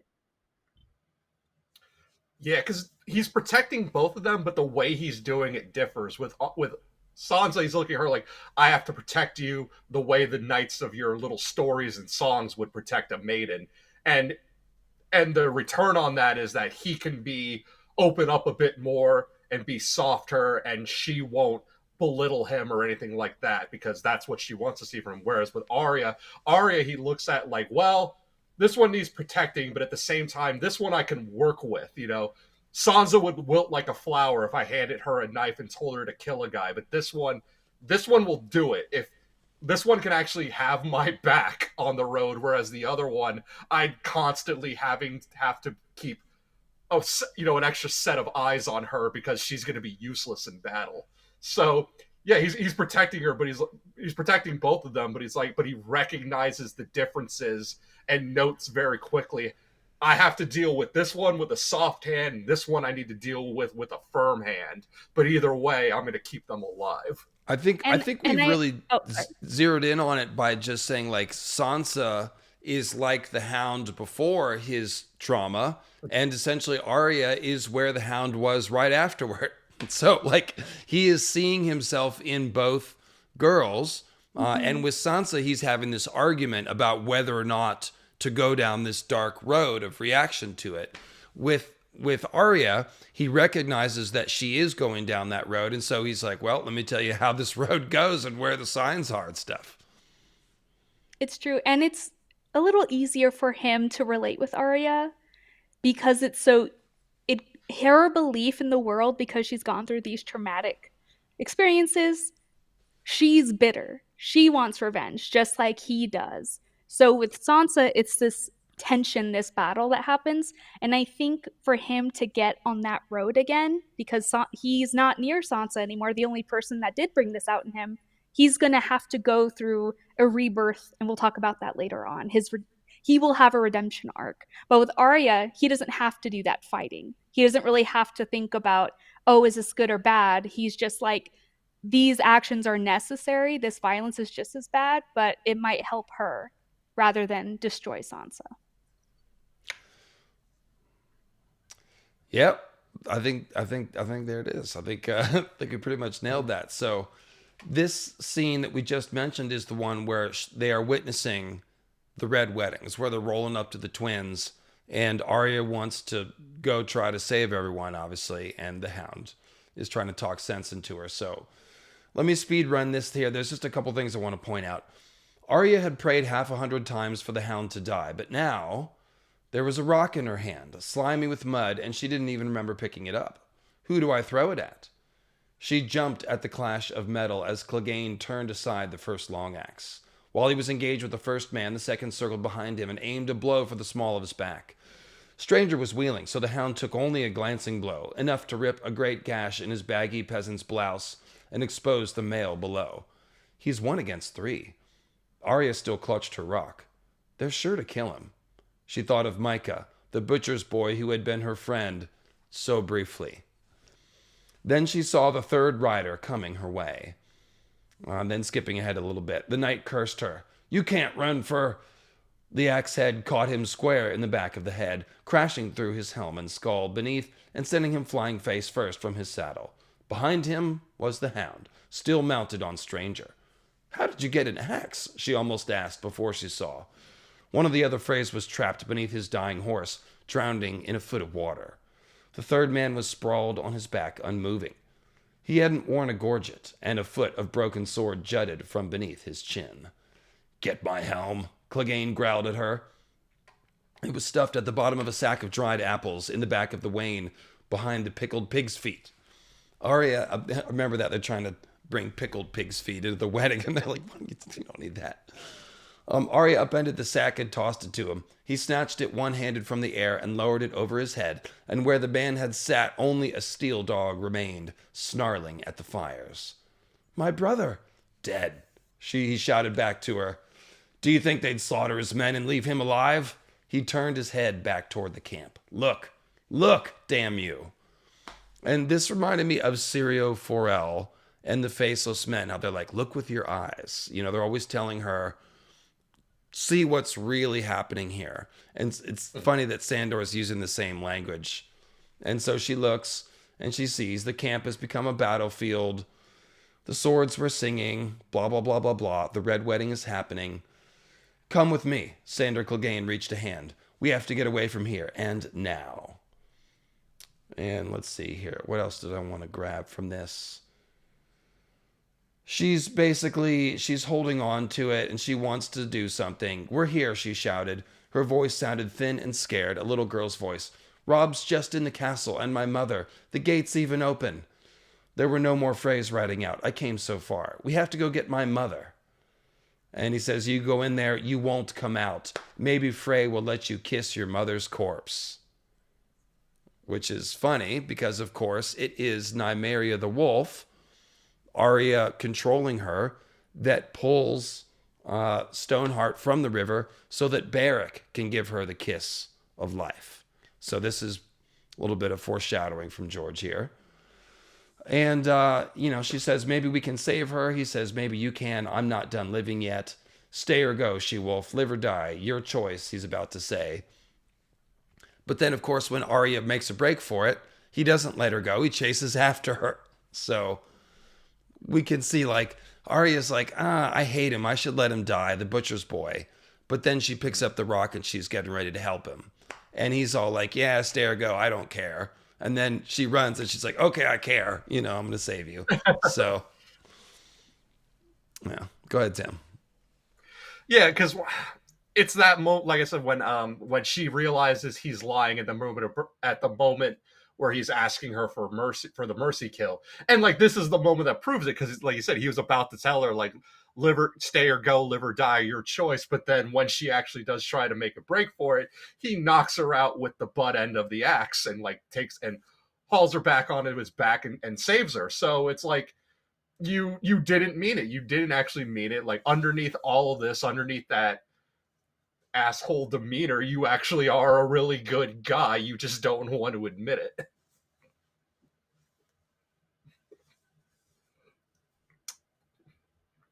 You're muted. He would ruin his brand if he were to admit that. That's what I was trying to say. So yeah, Mickey, do you have any thoughts on sort of love-hate relationship here? I think the Hound, like Tim said, is kind of like, you made the wrong decision, come with me. He couldn't let go. He sees himself there and couldn't let her go down this path, whatever it would be. You can't hurt yourself. Because I mean, maybe the Hound used to think that you know what I mean? When you're traumatized, when you go through that violence, there are moments where you think you deserve it or you want to enact the same violence on yourself. And so to see Arya is so similar to him, try like he sees it as you're just going to hurt yourself, you're just going to kill yourself. Like I think a part of him's like, no, you need to overcome this, and maybe not so at the forefront of his mind, but I think subconsciously he feels for her, and he might, you know, be a little, hey, like I didn't give up, like you don't give up. Subconsciously. Oh, you're muted again. Sorry, I've been muting myself just to try to not have too much feedback coming in. But yeah, it really is. It's like, because he was just saying, I'm not done living yet. You know, he's not ready to throw his life away, and so I guess he's not letting Arya throw her life away either. It's touching. Hound cares. He just can't act like he does. So, all right. So I've got one big quote that I want to read here is from the final Hound chapter. And this is going to be oh no, that's sorry. Where'd my Kindle go? Oh, it crashed out. Okay, the Kindle does that sometimes. Yeah. Yeah, the Kindle does that sometimes. Okay, so I want to read a bunch of this stuff from the last chapter, but I think everyone might need to take a restroom break. So let me hit the music, and we will come back in about 90 seconds, and we'll read this, and then we'll get into, we'll talk about the Hound's Helm and the Brotherhood, and then we'll get into predictions. Sound good? Mm-hmm. All right, here we go with the music.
All right, my house is bigger than it used to be. Sorry. All right, thanks for being patient with us, guys.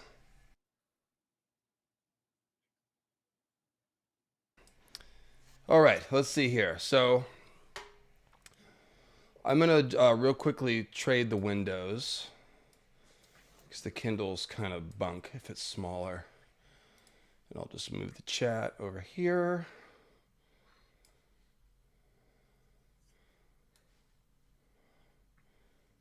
There we go. All right, so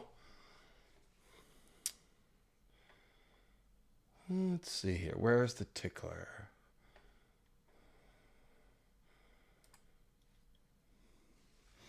Okay, so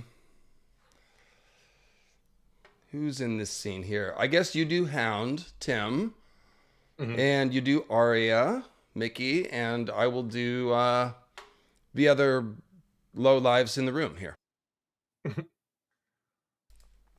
The tickler leaned forward. Would you put to sea without bidding farewell to your brother? It gave Arya chills to hear him ask a question. Sir would sooner have you return to Harrenhal with us, Sandor. I bet he would. Or King's Landing. Bugger that. Bugger him. Bugger you.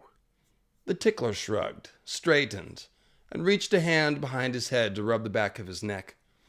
Everything seemed to happen at once then. Sandor lurched to his feet. Polliver drew his longsword, and the tickler's hand whipped around in a blur to send something silver flashing across the common room. If the hound had not been moving, the knife might have cored the apple of his throat.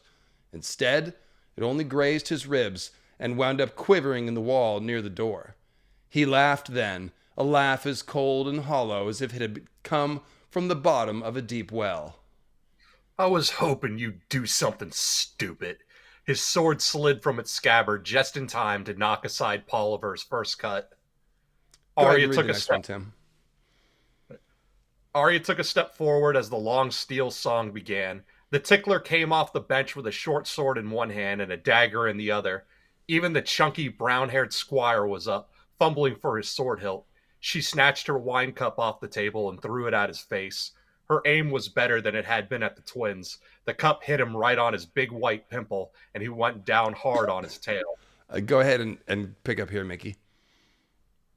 Polliver was a grim, methodical fighter, and he pressed Sandor steadily backwards, his heavy longsword moving with brutal precision.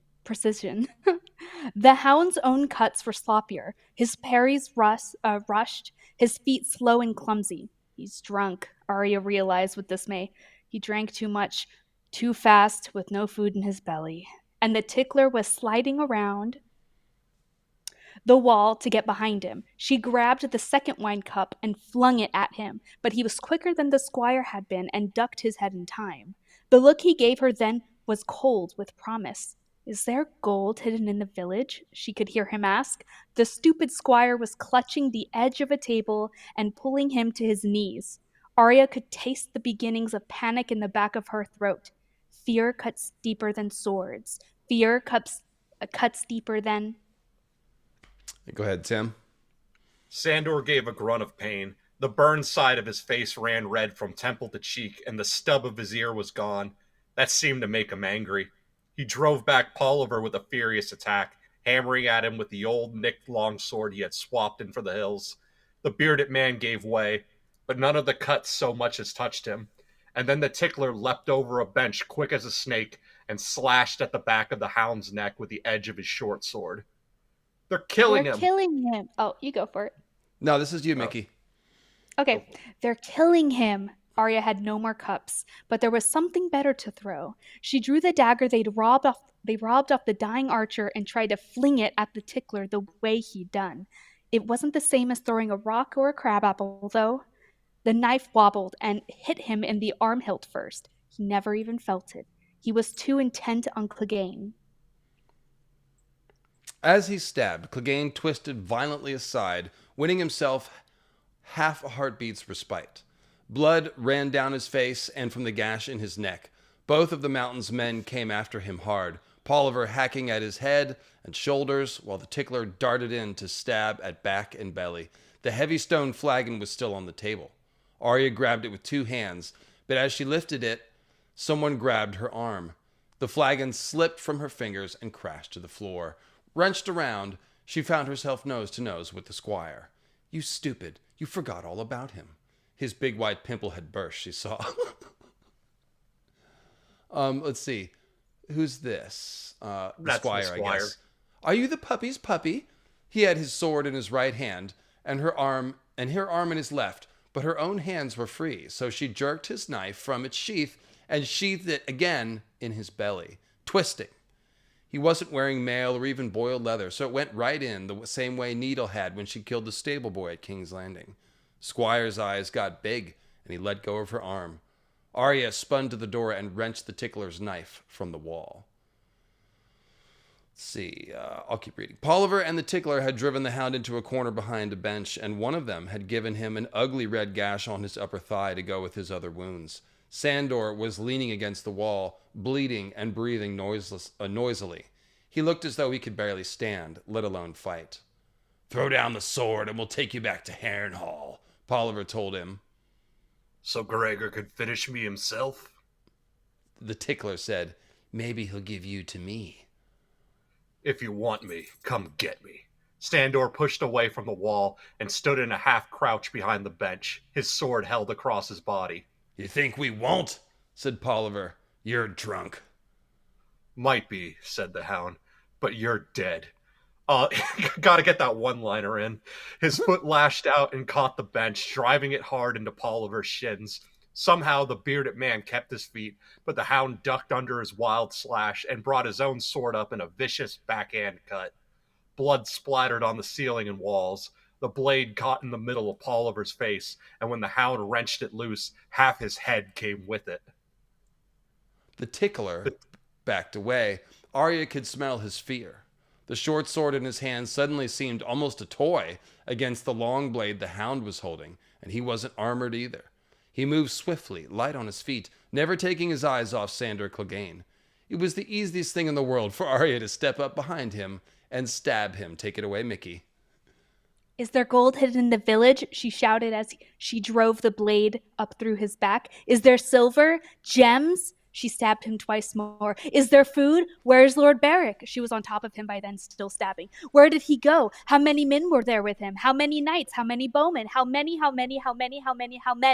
Is there gold in the village?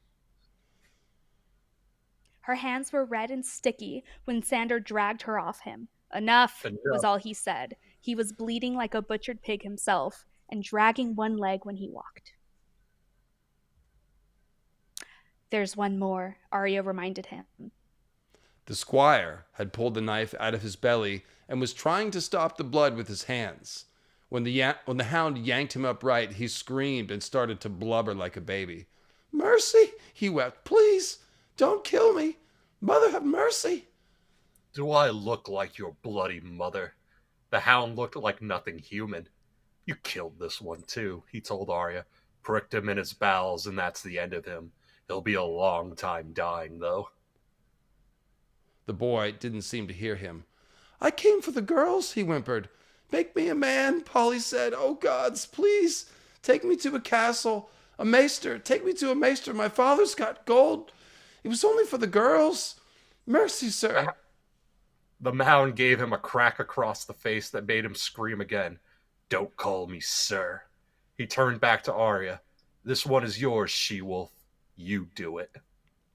She knew what he meant. Arya went to Polliver and knelt in his blood long enough to undo his sword belt. Hanging beside his dagger was a slimmer blade, too long to be a dirk, too short to be a man's sword, but it felt just right in her hand. You remember where the heart is? She nodded. The squire rolled his eyes. Mercy. Needle slipped between his ribs and gave it to him. Good. Sandor's voice was thick with pain. If these three were whoring here, Gregor must hold the fort as well as Harrenhal. More of his pets could ride up any moment, and we've killed enough of the bloody buggers for one day. All right, so that's where we're gonna break the action right here. It goes into travelogue, but yeah, okay. So reflections. I had forgotten quite how violent and psycho that was, with Arya just losing her shit there and like just going all kinds of psycho. That was crazy and well earned, obviously. You know, all of that like terror that the tickler has been inspiring in her for however long, it came exploding back out, and we see again the road that rage and hatred and revenge will take Arya if she keeps going down. The Hound had to pull her off the dead body by that time. There was, Tickler was dead. So yeah, it's frightening and chilling. Even as it's, and this is the whole thing about revenge. It's like, oh yeah, you want revenge? Here's the revenge. Here's that friggin' torturer. We're going to stab him up real good. Isn't it awesome? Isn't it? Oh, what's this 10-year-old girl becoming? Go ahead, Mickey. And it's interesting to remember that the Hound kills indiscriminately. He doesn't kill for personal reasons. I think that will be saved for someone specific. We'll talk about that later. But thus far, he kind of kills whoever's kind of giving him shit or like to get him out of a situation, right? There's not Mhm. much, there's not a lot of personal feelings there. You know, he kind of does what he has to do. But Arya, her killing has been very personal, very reactive, very revenge filled. Obviously, she has trauma with it, but she takes it a step further from the Hound. And I think the Hound recognizes that because he pulls her off. He's like, whoa, whoa, whoa. Like, this is where you and I differ, girl. Like, Mhm. you're going off the deep end here. Like, even to him it was too much, you know? And he kills people. Yeah, he's got that cold rage, sort of, whereas Arya's manifesting like the hot rage here. Um, so let's see here. They're treating his wounds. And Tim, your thoughts on this scene? I guess for Sandor, like, he's kind of cornered here. It's interesting. He obviously hates his brother, so it's not hard for him to sort of show no respect to his brother's men or whatever. Um, yeah, and then it just kind of becomes a pissing match, I guess. Yeah, what's your takeaway from this? Yeah, because like even though he definitely hates Gregor and he has no respect for Gregor's men, he still like doesn't have anything personally against him. So these aren't people to him; these are obstacles, like what Mickey said. But for Arya, when it comes to the tickler, it's like no, this is personal, and that's where Sandor like draws the line. Like, okay, you know he's dead, psycho. We can get going now. Like now you're just wasting time. But that just goes to show like how much this has impacted Arya. Like Sandor had his traumatic experience in childhood, but he's now had years to put between that and just sort of grow cold and hollow to the whole thing. For Arya, it's still fresh, which was why the rage is still burning hot in her. Yeah, so yeah, well said. I mean, that's the whole thing about Arya. It's like, it's George asking what would the trope really be like? Oh, child assassin. Like, oh, it's cool, right? Yeah, it's fun. It's kind of messed up actually when you think about it. So, early preview onto that. And yeah, you don't really see Hound like warning Arya or anything. It's more like himself, he is the warning. So it's up to Arya to put it together.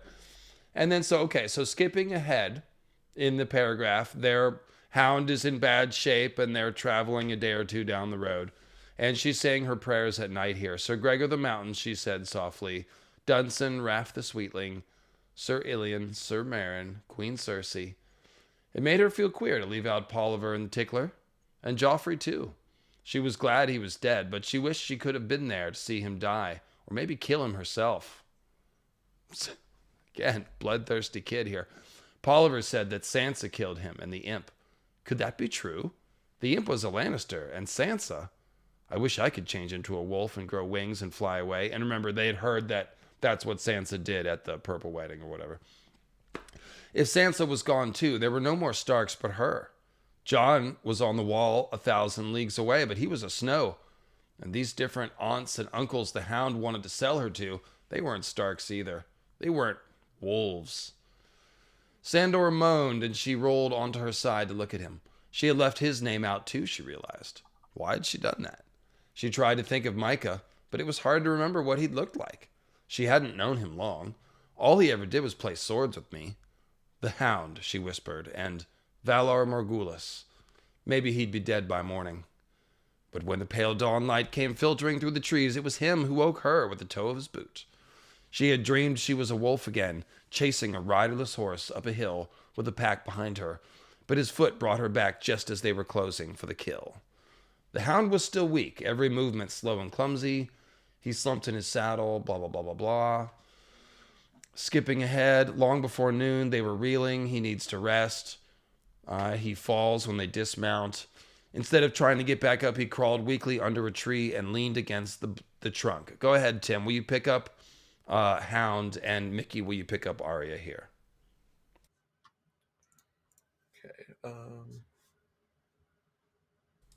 Starting from bloody hell, Tim. Bloody hell, he cursed. Bloody hell.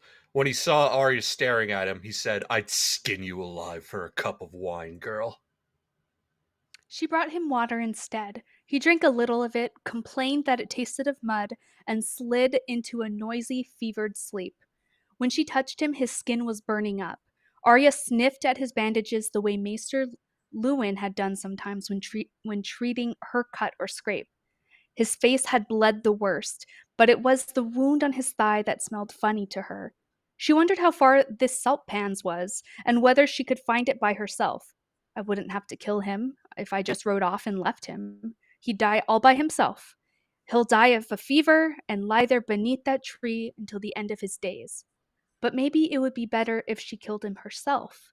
She had killed the squire at the inn, and he hadn't done anything except grab her arm. The hound had killed Micah and more. I bet he's killed 100 Micahs. He probably would have killed her too, if not for the ransom. Needle glinted as she drew it. Polliver had kept it nice and sharp at least. She turned her body sideways in a water dancer's stance without even thinking about it. Dead leaves crunched beneath her feet. My dog's chasing her own tail. Quick as a snake, she thought, smooth as summer silk. His eyes opened. You remember where the heart is? He asked in a hoarse whisper. As still as stone she stood. I was only...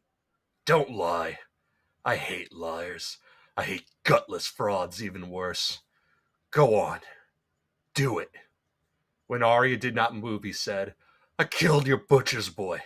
I cut him near in half and laughed about it after. He made a queer sound, and it took her a moment to realize he was sobbing.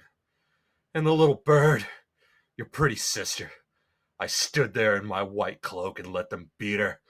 I took the bloody song. She never gave it. I meant to take her too. I should have. I should have effed her bloody and ripped her heart out before leaving her for that dwarf. A spasm of pain twisted his face. Do you mean to make me beg? Do it. The gift of mercy. Avenge your little Michael. Micah. Arya stepped away from him. You don't deserve the gift of mercy. The hound watched her saddle. Craven threw eyes bright with fever. Not once did he attempt to rise and stop her, but when she mounted, he said, a real wolf would finish a wounded animal. Maybe some real wolves will find you, Arya thought. Maybe they'll smell you when the sun goes down. Then he would learn what wolves did to dogs.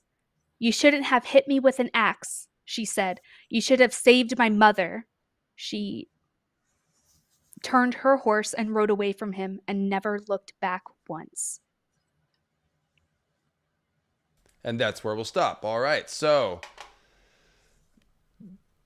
the hardcore Arya, like, just, you don't deserve the gift of mercy.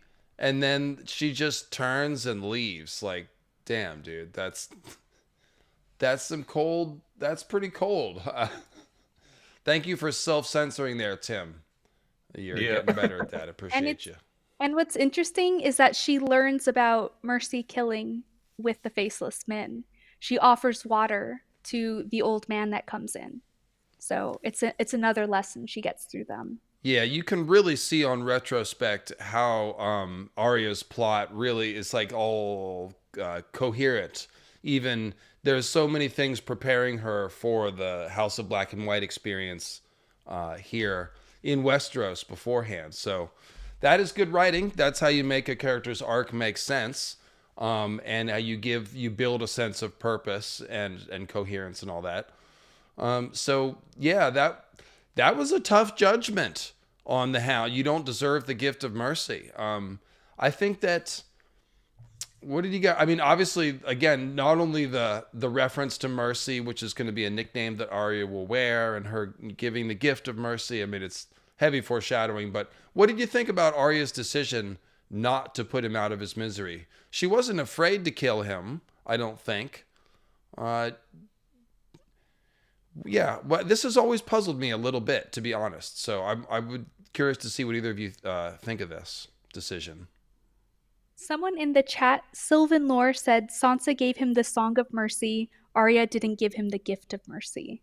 Yeah, that's a interesting take. The That's two true. sisters treat him.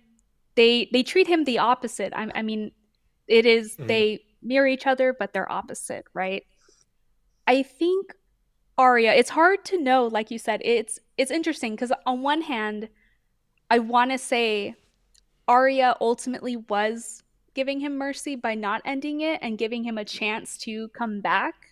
I don't know if she would have thought about it like so directly. I don't know, but I think because Arya, like the Hound, kind of respects him in a way where he kind of shows her certain things about going down this road. Because the Hound has a weird respect for Arya, how she's overcome some of her trauma and is doing something about it. I mean, we know how she's, what it means, what she's doing about it. It may not be the best, but she reacts to her trauma much like the Hound did. And so I think there's a little bit of like, oh, like I see you, a little mini me. But I do think, and Alana Woods just said, I think a part of her just could not bring herself to kill him.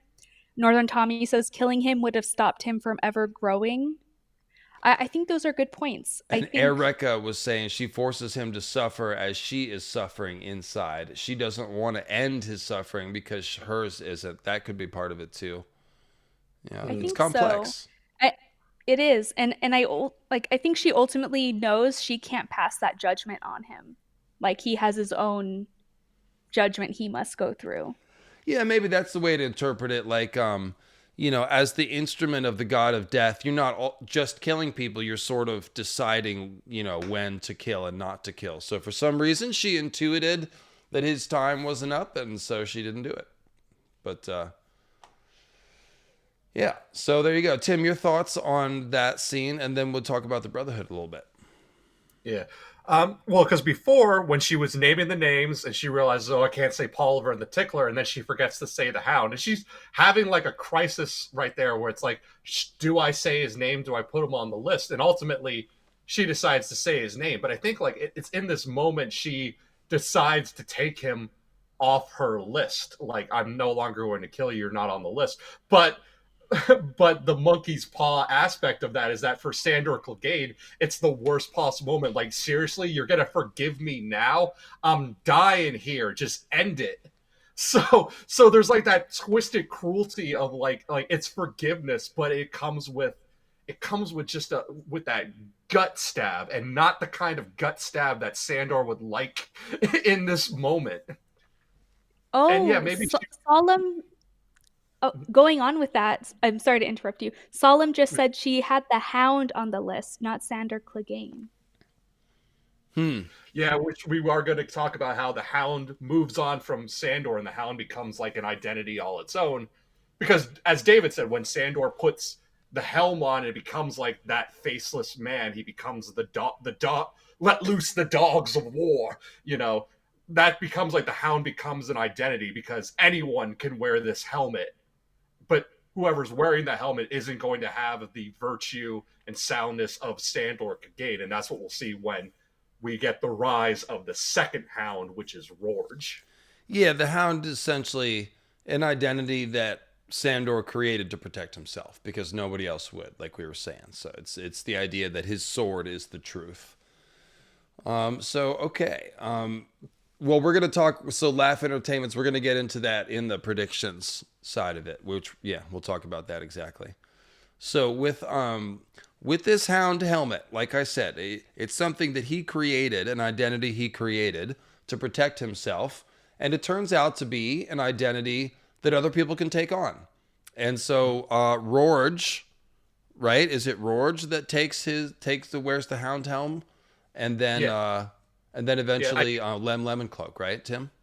Yeah, I think we have this in the quotes. It starts with the Gravedigger, which is where we get our clues that the Gravedigger is probably Sandor Clegane. And then we get the speech from the elder brother when he talks about burying Sandor himself to Brienne. And then that becomes like our build-up to Rorge becoming the new Hound, because the elder brother will comment, I don't know about this new Hound at Salt Pans, but it's not Sandor Clegane. Perfect. I'll go ahead and read this one then. On the upper slopes, they saw 3 boys driving sheep, and higher still they passed a Lichard, where a brother bigger than Brienne was struggling to dig a grave. From the way he moved, it was plain to see that he was lame. As he flung a spadeful of the stony soil over one shoulder, some chanced to spatter against their feet. "Be more watchful there," chided Brother Norbert. "Septon Maribald might have gotten mouthful of dirt." The gravedigger lowered his head. When Dog went to sniff at him, he dropped his spade and scratched his ear. "Too many corpses these days," the elder brother sighed. "Our gravedigger knows no rest. Rivermen, Westermen, Northmen, all wash up here. Knights and knaves alike. We bury them side by side, Stark and Lannister, Blackwood and Bracken, Frey and Derry. That is the duty the river asks of us in return for all its gifts, and we do it as best we can. Sometimes we find a woman, though, or worse, a little child. Those are the cruelest gifts." And then here in the Hermit's Hole... I brought up the Hermit's Hole just because I thought it was interesting because it's a cave with a door. Interesting in what way, Tim? I figured I think I brought it more just because I wanted to put attention to you as like, hey, this is probably something that we should come back to. Maybe not for this stream, but somewhere else. Like the fact that the Quiet Isle has a lot of things here that's mimicking the Night Fort. So you are forgetting that we have talked about this in one of our Ironborn streams, because this is where the elder brother lives, and there's all driftwood in there. And so we were... Right. They renamed Stranger to Driftwood and all that, and he drinks from and there's driftwood furniture, and it's on a holy isle, and it's very... There's some big parallels that we talked about on the Lord Reaper stream, and like who is the elder brother, the leal elder brother of the Grey King, potentially the first drowned priest. That's kind of the answer we came to, if you recall. Yeah. But yeah. So we can go past this and just get to the elder brother. Yeah. So let's see. "I'm certain that the child was with Sandor Clegane at the inn beside the crossroads, the one old Masha Heddle used to keep." Who's this talking, actually? This is the elder brother talking. Okay. "Before the lions hanged her. I'm certain they were on their way to Salt Pans. Beyond that, no. I do not know where she is, or even if she lives. There is one thing I do know, however. The man you hunt is dead." Then Mickey, this is Brienne talking next. You're muted. You're the one who's muted now. Sorry. Karma. That was another shock. How did he die? "By the sword, as he lived." You know this for a certainty? "I buried him myself. I can tell you where his grave lies, if you wish. I covered him with stones to keep the carrion eaters from digging up his flesh, and set his helm atop the cairn to mark his final resting place. That was a grievous error. Some other wayfarer found my marker and claimed it for himself. The man who raped and killed at Salt Pans was not Sandor Clegane, though he may be as dangerous. The Riverlands are full of such scavengers. I will not call them wolves. Wolves are nobler than that, and so are dogs, I think. I know little of this man Sandor Clegane. He was Prince Joffrey's sworn sword for many a year, and even though we would hear tell of his deeds, both good and ill, or even here, we would hear tell of his deeds, both good and ill. If even half of what we heard was true, this was a bitter, tormented soul, a sinner who mocked both gods and men. He served, but found no pride in service. He fought, but took no joy in victory. He drank, to drown his pain in a sea of wine. He did not love, nor was he loved himself. It was hate that drove him. Though he committed many sins, he never sought forgiveness. When other men dream of love, or wealth, or glory, this man, Sandor Clegane, dreamed of slaying his own brother, a sin so terrible it makes me shudder just to speak of it. Yet that was the bread that nourished him, the fuel that kept his fires burning. Ignoble as it was, the hope of seeing his brother's blood upon his blade was all that this sad and angry creature lived for. And even though that was taken from him, when Prince Oberyn of Dorne, and even that was taken from him, when Prince Oberyn of Dorne stabbed Sir Gregor with a poisoned spear. You sound as if you pity him, said Brienne. I did. You would have pitied him as well if you had seen him at the end. I came upon him by the trident, drawn by his cries of pain. He begged me for the gift of mercy, but I am sworn not to kill again. Instead, I bathed his fevered brow with river water, gave him wine to drink, and a poultice for his wound. But my efforts were too little and too late. The hound died there, in my arms. You may have seen a big black stallion in our stables. That was his warhorse, Stranger. A blasphemous name. We prefer to call him Driftwood, as he was found beside the river. I fear he has his former master's nature. The horse, she had seen the stallion, had heard it kicking, but she had not understood. Destriers were trained to kick and bite. In war, they were a weapon, like the men who rode them, like the hound. It is true, then, she said dully. Sandor Clegane is dead. He is at rest. See? He's at rest. He's not dead. The hound is dead. Why did he say he put the bones upon his bot? Like, I guess he's just saying he built a grave. Oh, maybe he's talking about the armor. He buried the armor and put the helmet on the grave. Mm. But yeah, because like one of the first clues with the gravedigger is they say the gravedigger is lame, and when Arya is checking the hound for his wounds, the thigh wound is the one that's the worst. That's the one that had the funny smell. So that's the wound that would, if it were to heal, it's probably not going to heal correctly, and so he can get better, but he's going to have that limp from it. Yep. And then, of course, he pets the dog. So that's another clue. Of course, Sandor likes dogs.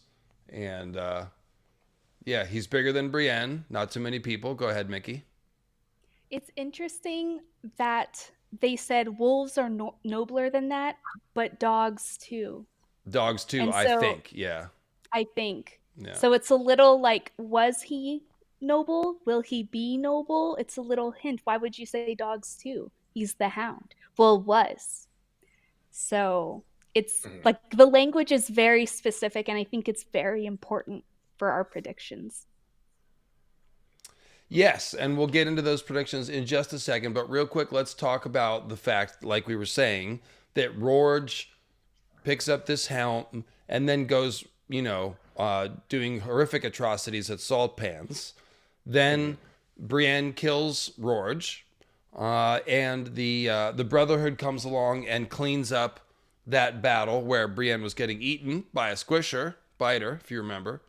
And so after that battle, the Hound Helm comes into possession of Lemoncloak, who starts wearing it. And I thought we had the quote. It doesn't look like we do. But there's one scene where essentially, is it Thoros or somebody else is asking Lem, like, man, why are you wearing that thing?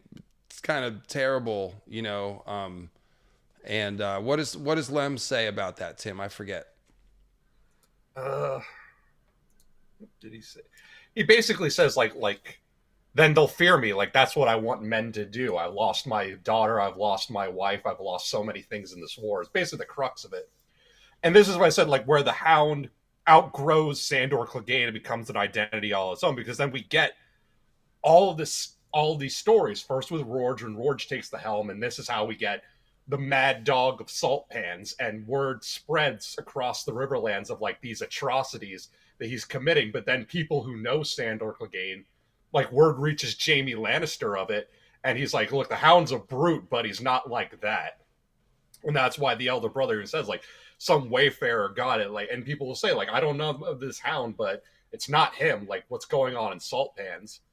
And what's interesting is that when it's Randall Tarley who is trying to bring law and order back to the Riverlands, and he pits the blame, even though Rorge was running with the brave companions, the Bloody Mumbers, he tries to pit all the blame onto the Brotherhood without banners, because they're who he's after.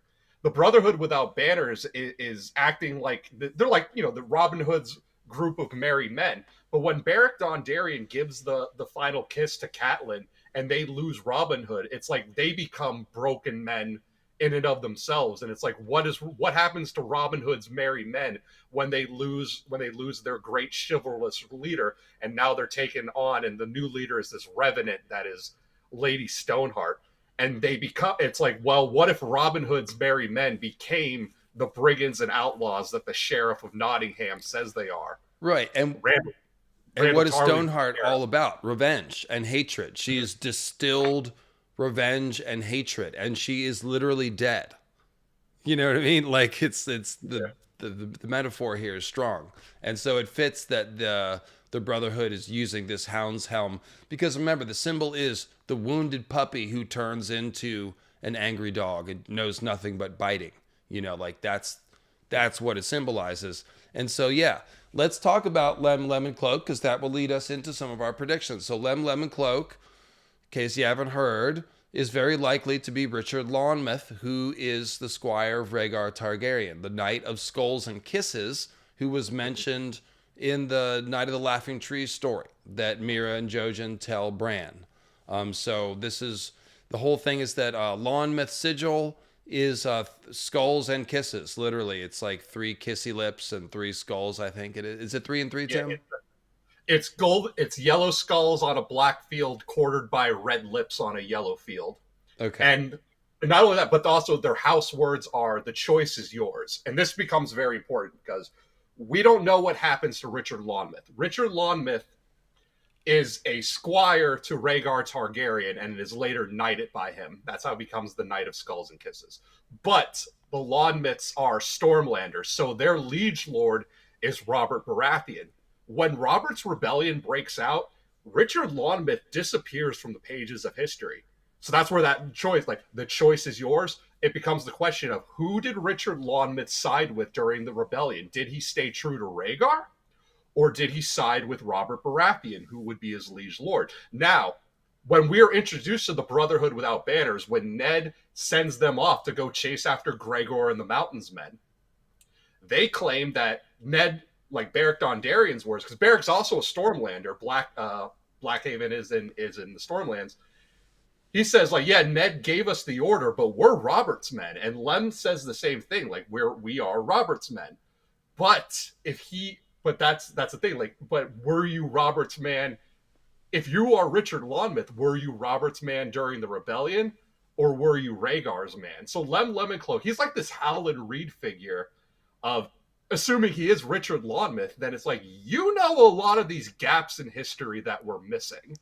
So yeah, we were saying yesterday, like, Lonmouth might even have been one of Rhaegar's party that was with Rhaegar and Lyanna when they absconded. You know, Arthur Dane and Oswald Went were with them. We don't know. Who else? Ashara Dane, potentially? We're not sure. Lonmouth is Rhaegar's squire. He's more likely than not to have been along. So we could have somebody sitting there in the Brotherhood with knowledge of important things. the wedding on the Isle of Faces, you know, what Rhaegar and Lyanna are up to, any of that stuff. So that's interesting. Now, let's talk about Clegane Bowl, because Tim, you had an interesting twist on Clegane Bowl. We'll talk about actual Clegane Bowl in a second, but you said, what if somehow, because the idea behind Clegane Bowl is obviously the faith needs a champion. Cersei's going to be represented by Gregor. So who's the faith going to call to represent them? Maybe they will send to the Quiet Isle for the Hound, you know. But somehow the person that will come will be Lem Lemoncloak in the Hound's helm. Maybe he'll intercept the message or something, you know, we'll get there. Yeah. But if he were to take the Hound's helm and come and fight as Hound, then that would put him in King's Landing to start revealing information, 1. And 2, would give him a position to take revenge against Gregor, who committed all these atrocities against Rhaegar. And again, Lonmouth would be Rhaegar's squire, who might be hungry for that revenge. So did I explain that right, Tim? Yeah. The crux of it is that the Hound versus the Mountain might happen, but that doesn't necessarily mean that the Hound is going to be Sandor Clegane, because we are on our 3rd Hound at the moment. That is Lem Lemoncloak. And another clue that Lem Lemoncloak could be Richard Lonmouth is when the ghost of Highheart shows up and has these predictions, she demands a song from Tom Seven Strings and a kiss from Lem Lemoncloak. So the Knights of Skulls and Kisses, she demands a kiss from him before going on and describing all these cryptic things like Euron and stuff, and there's the skulls. There's also a theory there that when we say when Melisandre is talking about Patchface and she sees skulls and his lips red with blood, but we also know that Mel sometimes misinterprets the flames. That could be another sign that a Knight of Skulls and Kisses is going to rise up out of this. Well, the best one was the Gregor one, the Gregor skull. Oh, and that's another one. Ilaria Sand, when she does her speech, like, where will it end? I have this skull. Can I take it to bed? And kissing Gregor's skull, the Skulls and Kisses. But yeah, one of the sand snakes kissed it, I think, didn't she? Yeah. So there's the whole thing. It's like Skulls and Kisses. It's specifically tied to Gregor in that scene. So will the Knight of Skulls and Kisses fight Gregor, like with the hound helm that he's already wearing? That it could make sense. Yeah. And then, because if he is Richard Lonmouth, it makes sense. Like, he takes revenge on the man who killed his prince. And then there's the Fagon angle, because Richard, like, if Fagon is looking for all of these signs and symbols of legitimacy, like having and I've talked about, like, in the past, like, Fagon's, like, his fakes and knockoffs that he's bringing on, like if Darkstar becomes his discount Arthur Dane and all of that. Well, Richard Lonmouth having a connection to Rhaegar, if he comes out and reveals himself as Richard Lonmouth, and that can lend more credence to Fagon. Or, on the other hand, again, the choice is yours. Will he look at Fagon and say, yeah, that's Rhaegar's son? Or, him having known Rhaegar in life, will Richard Lonmouth be one of the people whose gut feeling says, I don't know about this kid. I knew Rhaegar, and I don't know if that's really his son. It can go either way. And that's why the house words, again, are so important. Yeah, and this is where the theory really got compelling to me, was it's like, oh, why would George plant this character? Like, what's the whole point of having him around? It would be to have a character who has inside knowledge of RLJ stuff that can be in a certain place at the right time to do interesting things for the story. And so with Fagon, aka Fake Rhaegar's son, coming back to King's Landing, it would make sense if Lem Lemoncloak ended up in King's Landing to be a part of that. Whether he comes down for Fagon or against, either one would be compelling and interesting. So yeah, I think there's a lot of meat there on the bones. That's a pretty interesting one. So yeah, what's your reaction to that, Mickey? And then we'll talk about potentially actual Clegane Bowl and the ramifications of that, if it happens or doesn't. Yeah, I'm really excited about the rebirth angle. I thought about two people, but we'll get to there. We'll get there. We're so close, Mickey. We're so close. Go I ahead, know. I have Sansa over here crying at me. Oh, it's okay.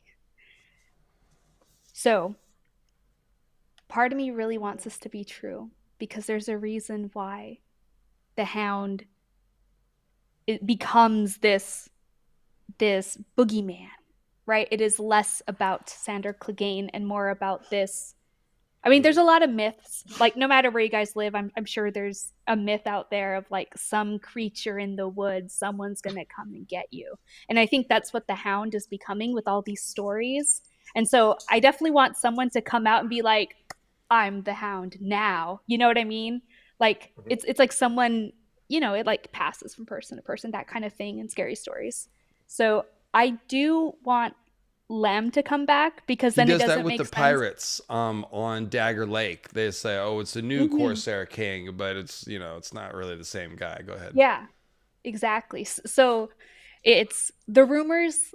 I want them to be important, because otherwise George wouldn't have put them in. Like why would you put it in that even our POV characters comment on? Like why does Jamie say, like, oh, like, he's cruel, but that doesn't sound like him, right? Like, George wouldn't just put that in there for filler. there's a reason why these rumors are being acknowledged. So I really want someone to come in and be the new Hound, the Hound that came back, but he's like worse. You know what I mean? He is what people used to think he was. Good point. Yeah, exactly. Because the Hound, as Tim mentioned, like he's got the scary demeanor, but we catch him doing the right thing. Oops. Again and again with Sansa. Wendy Darling in the chat has my heart. Like the Dread Pirate Roberts from Princess Bride. Yes, a great example of a hereditary title. Thank you. Well done.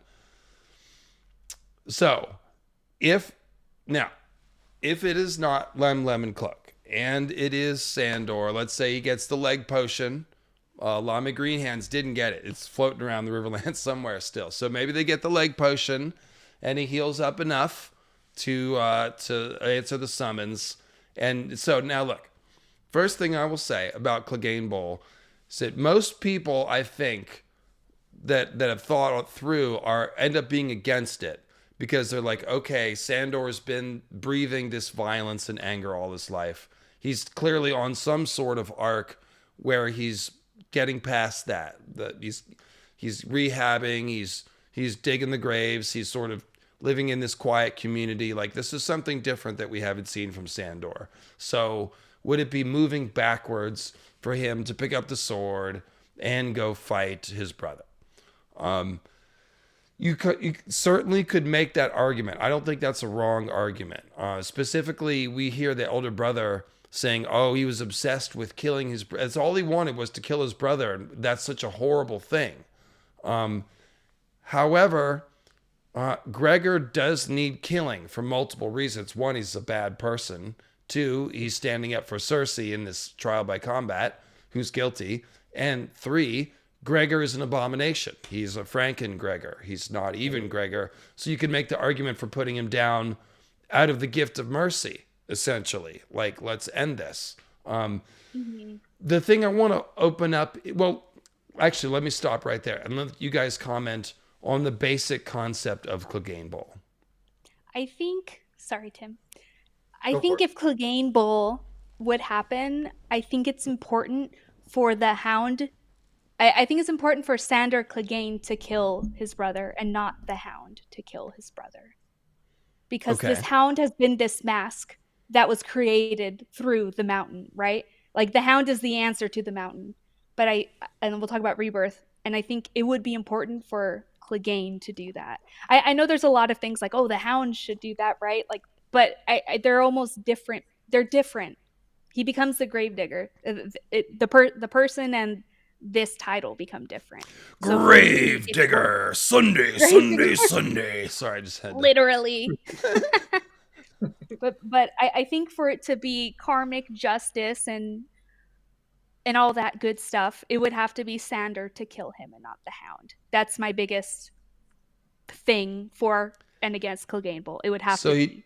So he's Alana knows what I'm talking about. Yeah, some of y'all remember the old. Maybe they still have those. The monster truck. They probably sound the same. I don't know why you changed that. It's kind of a formula. But yeah, great Gravedigger is always.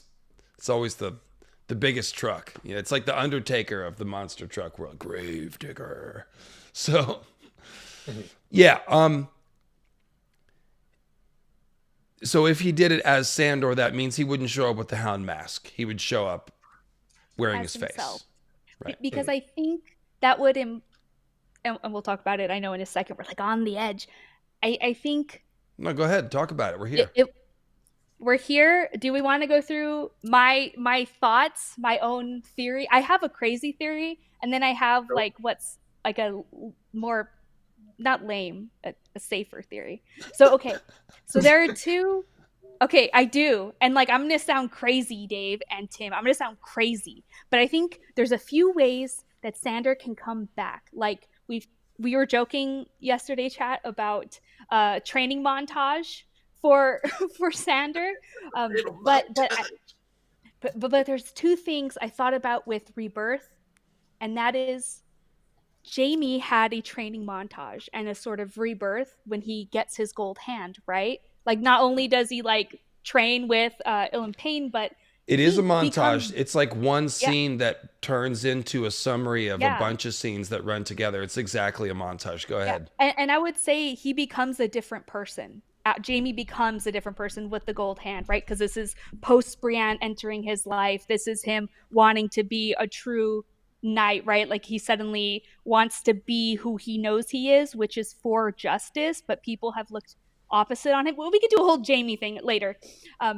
But okay, so there is that literal way to like get back in shape, and like we've seen it happen before with characters, right? Like they can overcome like a physical issue, and they can, you right, like whatever, that's a literal thing, realistic thing. But then I thought about who has come back from death in the story thus far, because we know John's gonna come back in some way. Mm-hmm. Is Beric Dondarrion. He has literally come back from death multiple times. And so my thought is, what if, and this is where the crazy part comes in, what if it's not the faith that gets him, but but Melisandre and the Red and Rolor, the Lord of Light. I guess that's an extreme thing, but he could literally come back from death. I mean, that's wild. I don't think he literally died and came back. Maybe that would be where that would come in, but very similar to where he would be brought back to life. And Beric, doesn't he forget all his old memories every time? He becomes less and less of himself the more he comes back. I don't know if that would happen, but him being reborn made me think of Beric Dondarrion. Okay, well, so let me stir your pasta that you've begun to cook here. Yes. It's okay. So Thoros is in the area. He is near where Lem Lemoncloak is. Okay, he doesn't like Lem wearing the Hound's helm. So there could be some sort of resolution where the Hound helm is put down, and Thoros runs into a Hound that is, or a Sandor, I guess it would be, who is rehabilitating. Now I don't think he needs to be resurrected, but maybe there is some sort of crossover with Relorism there. And the main thing I'm thinking about is that Beric and Sandor have very similar symbolism, both being burned men. They fought each other under the hill, obviously. I thought that's what you were going to say first, is like Sandor already fought one undead guy, Beric, so maybe he's going to fight another undead guy, Gregor. I mean, that's also really good. And let's keep that in, because we'll talk about his tactics if he were to Clegane Bowl. But Sandor is a burned man, much like Beric is. So that is interesting. I don't see how, like, he can't really get a fire white power up unless he's dead. So I don't think it's going that way. Yeah, I just want, what is it? What's the term, Tim or Dave? It's es machina. I just want magic to come in. Yeah, I just want magic to come in and be the answer. That's boring and lame, but it could be cool. Well, Tim, we were talking yesterday about how would you kill Gregor, and we were comparing him to Frankenstein, and you brought up the fact that fire is how you kill Frankenstein. Well, fire is a huge thing of symbolism in Frankenstein. So I guess I want to cut back because I'm arguing from the other end that I want Sandor to stay at the Quiet Isle and stay the rehabilitated gravedigger. Because for me personally, not to poo-poo on anything you said, Mickey, but for me personally, I think that Sandor going back to kill his brother is taking a step back, because I feel like one of the big core themes of the book is redemption and reconciliation, that revenge is not the driver. Like, the end of the story is not just going to be simply killing the others. It's, we're going to create a new pact of ice and fire or what have you, and put the spirit back in the tree. So for Sandor to go back, like let's say like what happens on the show happens in the book. Someone massacres the elder brother and kills all his new friends on the Quiet Isle, and now he goes back and picks up the axe. But it's like that's going backwards now. Like the new Hound is like, so when the elder brother talks about Sandor Clegane dying, he's talking in a symbolic sense, like the man you knew as Sandor Clegane is dead. This is a whole new person. this is a guy who's gone through the whole 12 steps. He's born again, and now he's insufferable. I'm sorry, but born again Christians are like the worst, most insufferable people I ever met. I'm like, man, I liked you better when you were on dope. But I will say this, Tim. I will say this. Sandor, like you said, can be rehabilitated, right? And I mentioned earlier, I'm just going to assume y'all agreed with it. You can, even if you don't, for this argument, just pretend you do, that he used to kill indiscriminately. He didn't respect violence. He didn't have necessary violence for a greater good. It was just like willy-nilly. So what if after his rebirth or his rehab, he realizes that violence sometimes is necessary to protect things, like actually give it a meaning, and he knows he has to right the wrong, because who is more wrong than the mountain? I would rather kill the mountain than Cersei. That's just honestly, you know. And Cersei's, I really can't see like both. Her. I really can't see both sides of this. Like, in one hand, you could say, well, I agree with Tim. It would be going backwards to just like go, well, no, I just got to kill my brother. You could make, I think the stronger argument is that like his brother needs to be put out of his misery. I mean, it's an unholy unlife, you know what I mean? So that it could be more of a final way in that sense. If he's called upon by the faith to defend the faith, then that could make sense. I don't know that the elder brother would allow that, though. That's the thing. He seems very protective of Sandor's retirement, so that's there as well. The thing that I'm more interested, I think, than Sandor coming back to fight Gregor, and I'm glad we have this lemon cloak theory, because that's pretty interesting. I've always wondered about Sandor being a sworn sword of House Stark, and specifically of Sansa. Sansa lost her wolf, so maybe she gains a dog. Obviously, there is all this Sansa-Sandor connections.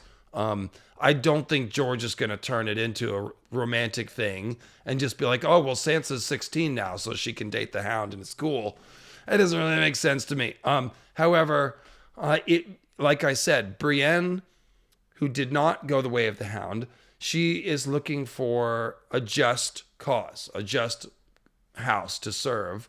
Hound didn't believe in that before. So maybe what he is burying, essentially, is this cynicism, this death of hope, this character that he created as a defense mechanism. And the Starks have always been, like we highlighted earlier, this counter example in Sandor's world. Both Ned and Sansa are showing him, no, these virtues do exist. Not perfect people, but people that are trying to do the right thing, that have principle. And so if Sandor was to hear that Sansa needs him for some reason, or they have a reason to communicate, I could see him swearing his sword to her and becoming her sworn sword. So there are some parallels to this that we were talking about, Tim, with Jonquil Dark, the sworn sworded defender of Alysanne Targaryen. Because Jonquil Dark, she gets the position by defending Alysanne when she's attacked at the Jonquil's pool in the Riverlands. And Sansa has this whole thing about Florian and Jonquil, and constantly Hound is making fun of it. I'm not a knight. You think Florian will protect you, blah, blah, blah, blah, blah, blah. But if Sandor becomes Sansa's protector, he'd be paralleling Jonquil Dark. So he wouldn't be Sansa's Florian, but her Jonquil in a sort of loopy way. Both roles. He plays both roles because Florian the Fool and Jonquil Dark. Yeah. I had a question. I just don't remember off the top of my head. I'll tell you what I think happened, and you tell me if this did happen in the books. When Sansa and the Fool, right, her knight, they keep talking about Jonquil and the Florian, like, I'm your whatever, whatever, right? Yeah. When he like gets her down, like they crawl out and it's like the end of the line for him. He's like, there, I rescued her. Doesn't he get paid? And he's just like, okay, or whatever. Right? Is that what happened? They shoot him. Peter Baelish has his men pumping full of crossbow bolts. Oh, there we go. Yeah. They pay him though. They throw the gold. Yeah. Right. And so it's almost like this wasn't your protector. But the story is important because she sings it to Sandor. So I think this is gonna come up again, right? Because we had a false knight to protect her. Because he was just kind of drunk and tried to kiss her all the time. Right. And yeah, she's like, she wishes that he had more of Sandor's fierceness. So it's like she wants a protector that's fiercer.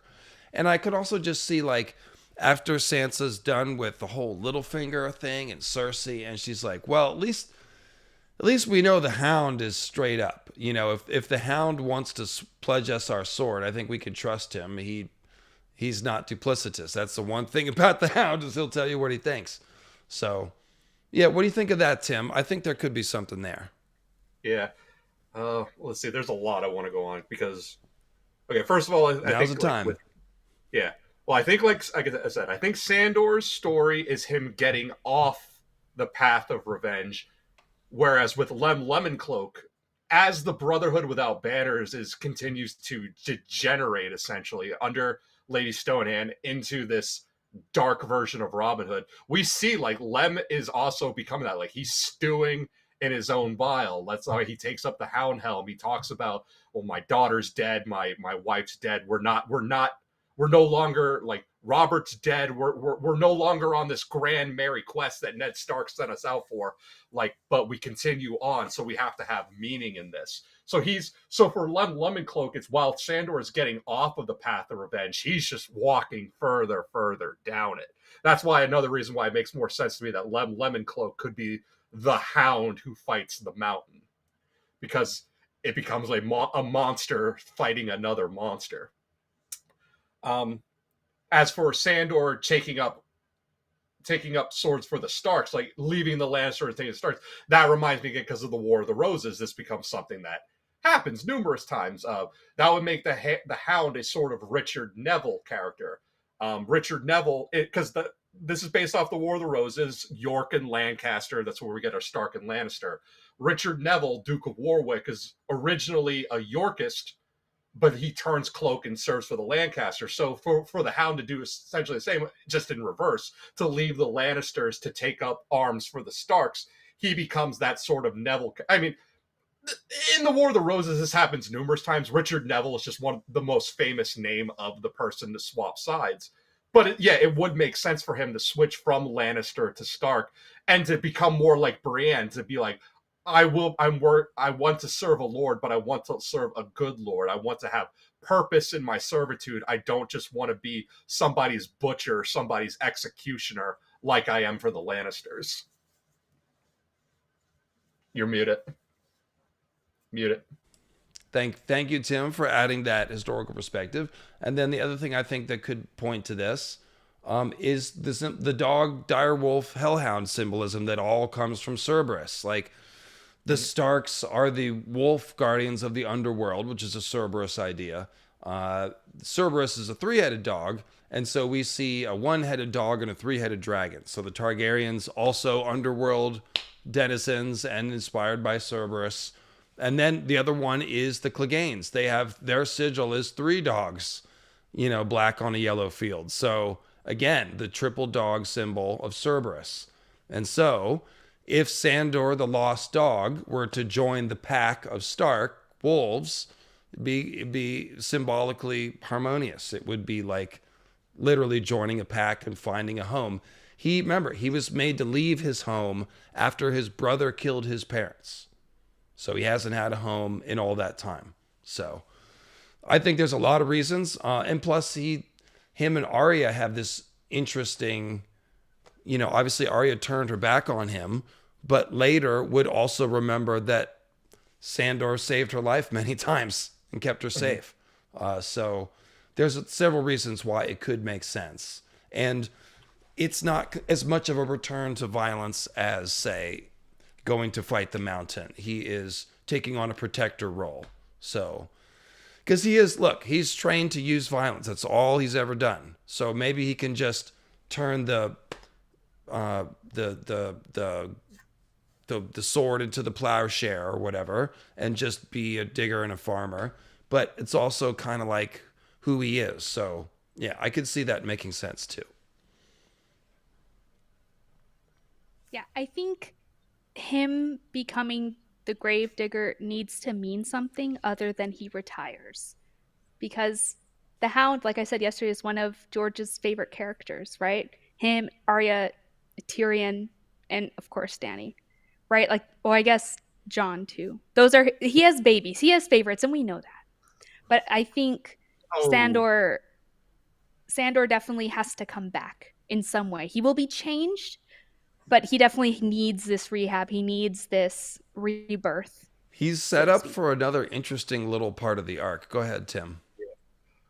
because just it made me think of that line though, because we were talking about revenge, and there's that proverb of like those who seek revenge should dig two graves. So him becoming the grave digger has to have purpose, and that reminded me like while we do talk, it's the darker end of things though, is that while we talk about redemption and rehab, George also writes his characters as humans, and and on the unfortunate side of things, occasionally along with rehab, there's also relapse, and that could be the thing that causes Sandor Clegane to go back onto the path of revenge. But then him being the gravedigger, well, if you're going to dig a grave for your brother, then you also need to dig a grave for yourself.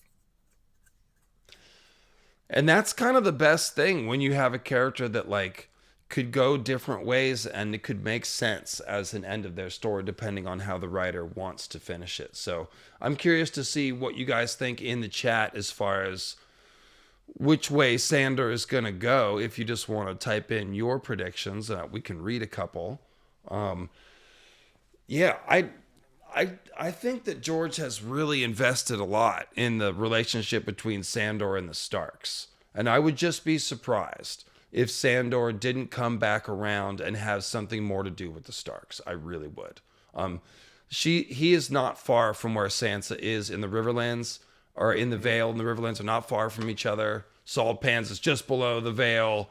And we know that Sansa is, they're coming down. They're going to have this tournament with the Falcon Knights and Harry the Heir and Peter Baelish's machinations and what's his name? Shadrick the Mad Mouse, maybe trying to rescue Sansa and collect on the reward. And so at some point, Sansa could end up away from Peter and out on the road or in needing of protection. So maybe their plot will come together more organically. But yeah, Wilson Morris said he's a gravedigger and Gregor is now a corpse. Yeah. there you go. That's There we true. go. We Proven. actually didn't, yeah, we actually really didn't delve into the Frankenstein aspect of that too, because obviously Gregor Clegane is a Frankenstein's monster, with Qyburn being our Dr. Frankenstein. And but there's two sides of there's Frankenstein's monster when he's first, like Gregor is like Mary Shelley's Frankenstein, aka also the modern Prometheus. It's always important to add that secondary title. Can you Gregor explain is like, Prometheus after? wasn't Prometheus the one who gave the gift of fire? Stole Was that and it? gave. Yes. Oh, Stole gave and fire. gave. Yeah. Oh, okay. Yeah. So that's the Greek myth. Prometheus stole fire from the gods and gifted it to humanity. So Gregor the Mountain, he's like the monster in the first half of the story, when it's like this, the monster like that. That Frankenstein sees as like, oh no, it was supposed to be beautiful. It wasn't like this. Qyburn, I think, is actually going to embrace this shadow zombie, science zombie, whatever we want to classify Robert Strong as. Whereas Sandor is like the monster in the second half of the story, after it's like learned how to talk and read, is built up an appreciation for art and poetry.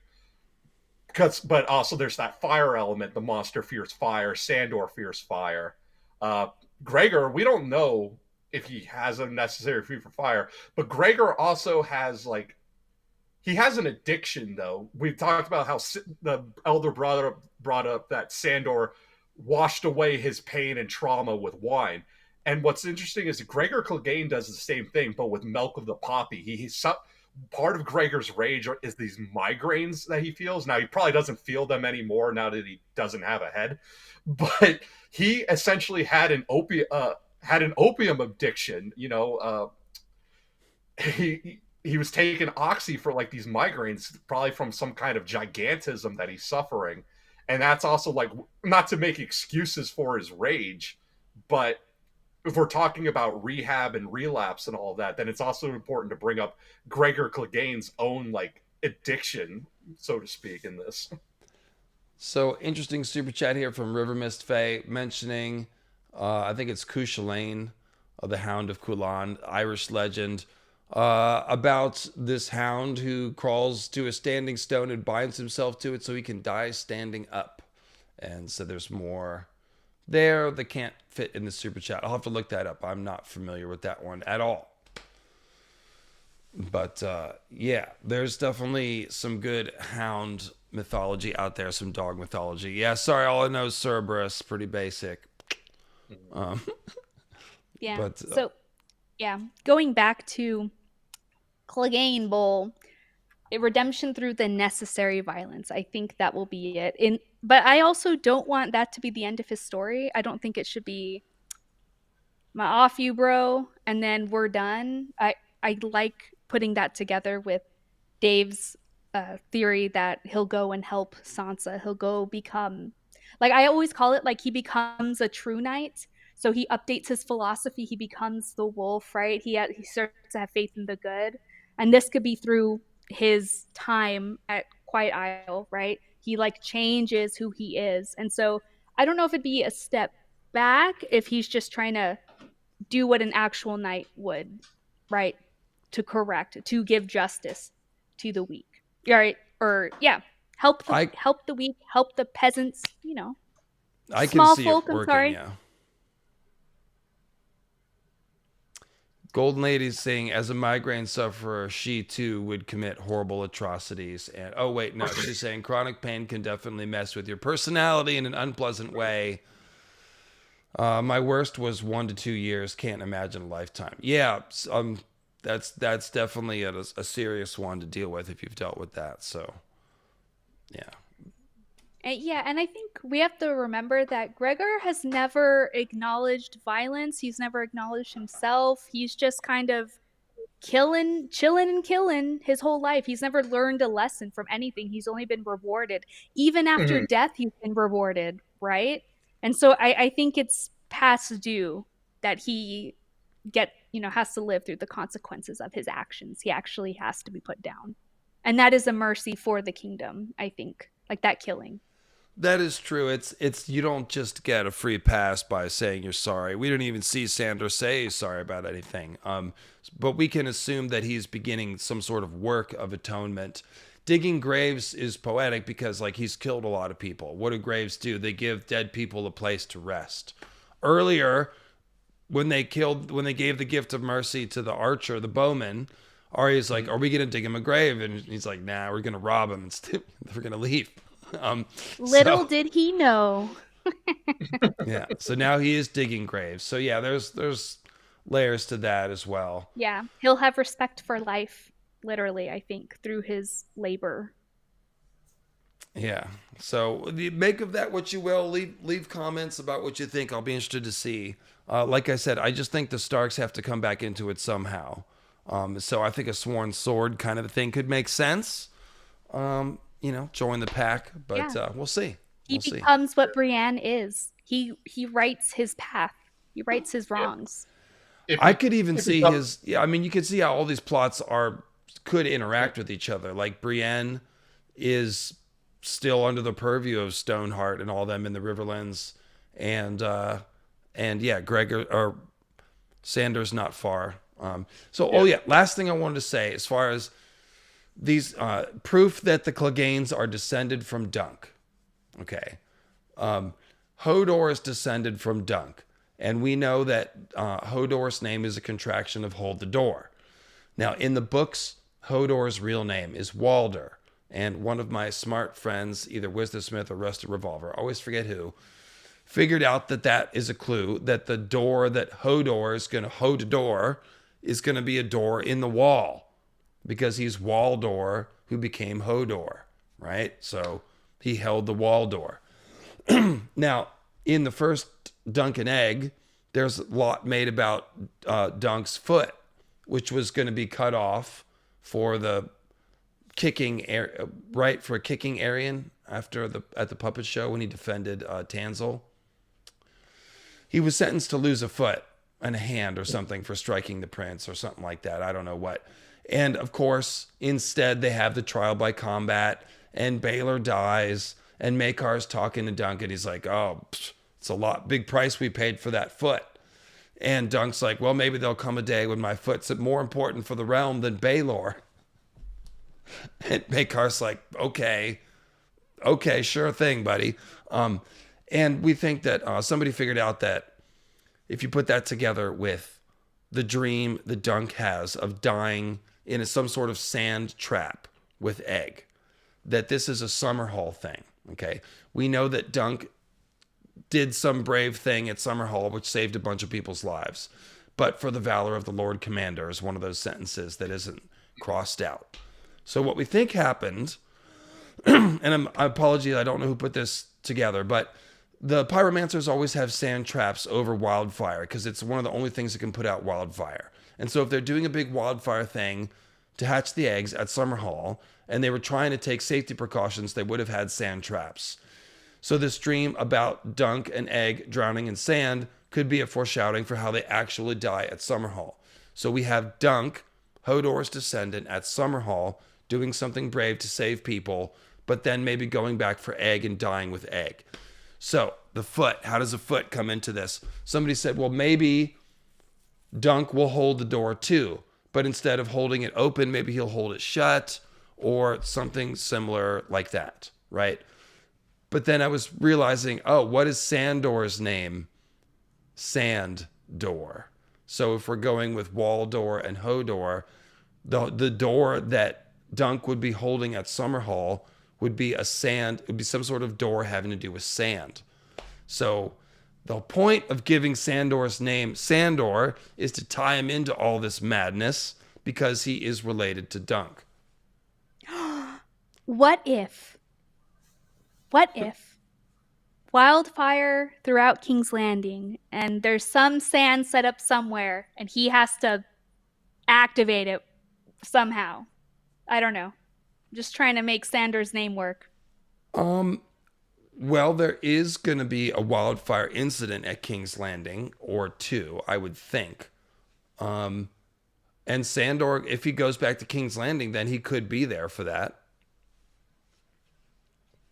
Maybe. I was just mostly tying it in like wordplay wise to the whole chain of events, which would make sense really only if he was a descendant of Dunk, like Hodor is. So, what do you think? Do you think the Cleganes are related to Dunk?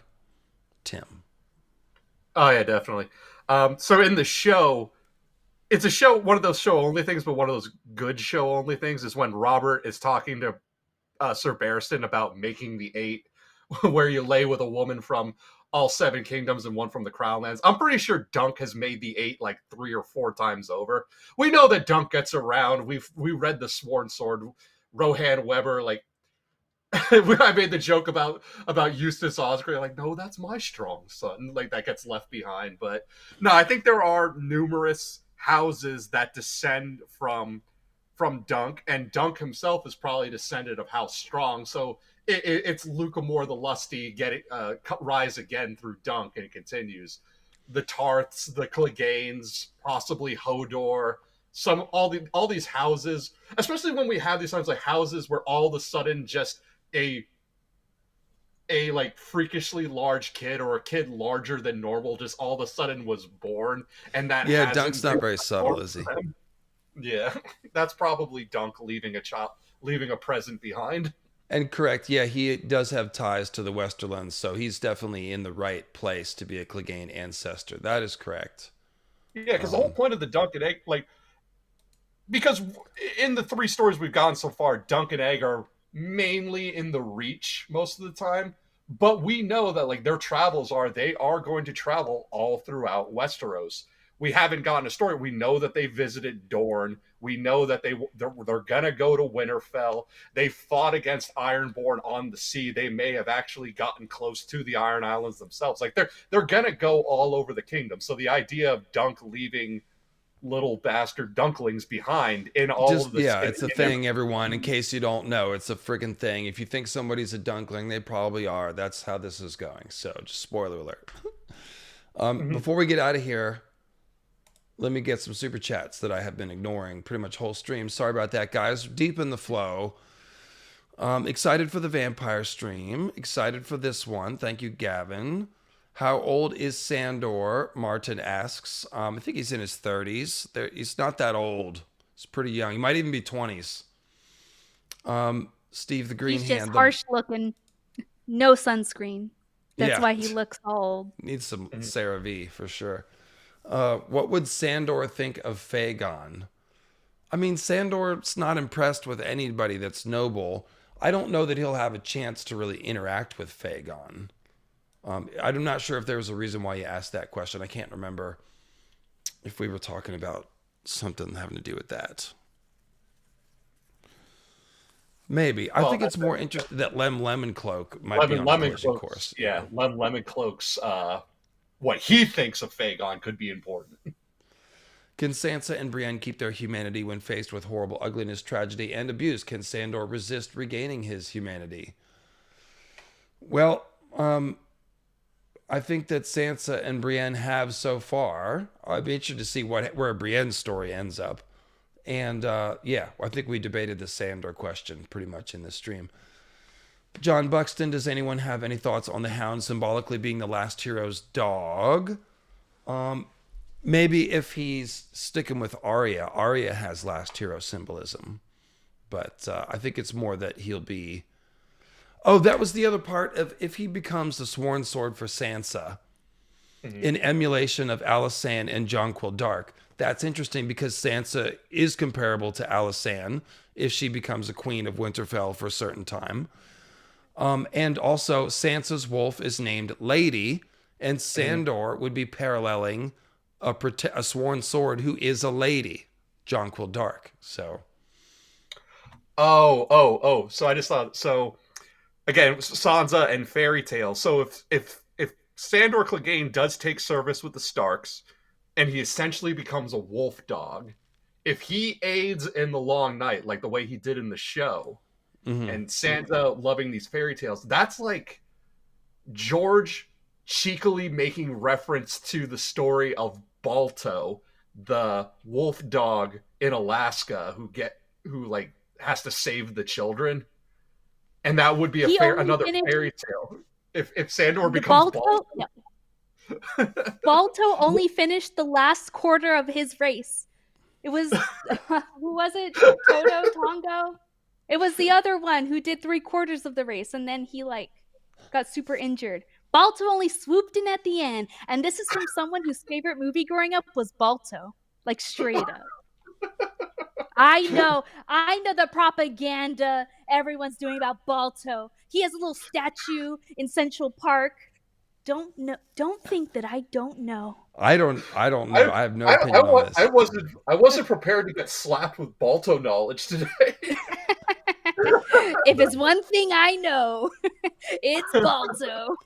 Well, she does have the wolf dogs, so I mean. I do have huskies, yeah. Have you seen her dogs, Tim? You have, right? I have not seen the dogs, no. I've heard one in the background. It's okay. You don't have to go get them. Bring forth the hounds. Ultimate wishes for the ladies. Squid Emperor says they want Sandor to meet Brienne and join forces fighting against the others. Well, everyone may have to do that at the end. We'll see.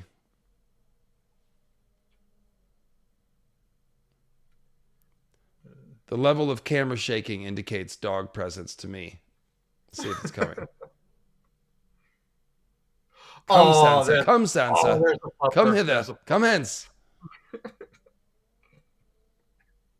Sorry, Mickey. If she's not cooperating, she's not cooperating. It's okay. Yeah, she's not cooperating. We know she's a cutie. Yeah, she's cute. Go watch our other streams that I'm in, y'all. Go like and subscribe based on those too. She's all over the Sansa stream for sure, yeah. Oh, yeah, she is. Cool, guys. Well, this has been a cracking 3 hours. Appreciate y'all. The stream was very good. So, again, you can find Mickey on Twitch. And your YouTube channel is Q_Q Mickey. And you are Grey Waste Tim at the Grey Waste Tim YouTube channel.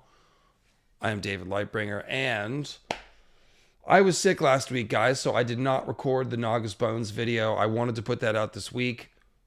I still have to record it, so I might be and not until next Sunday that you get more material from me.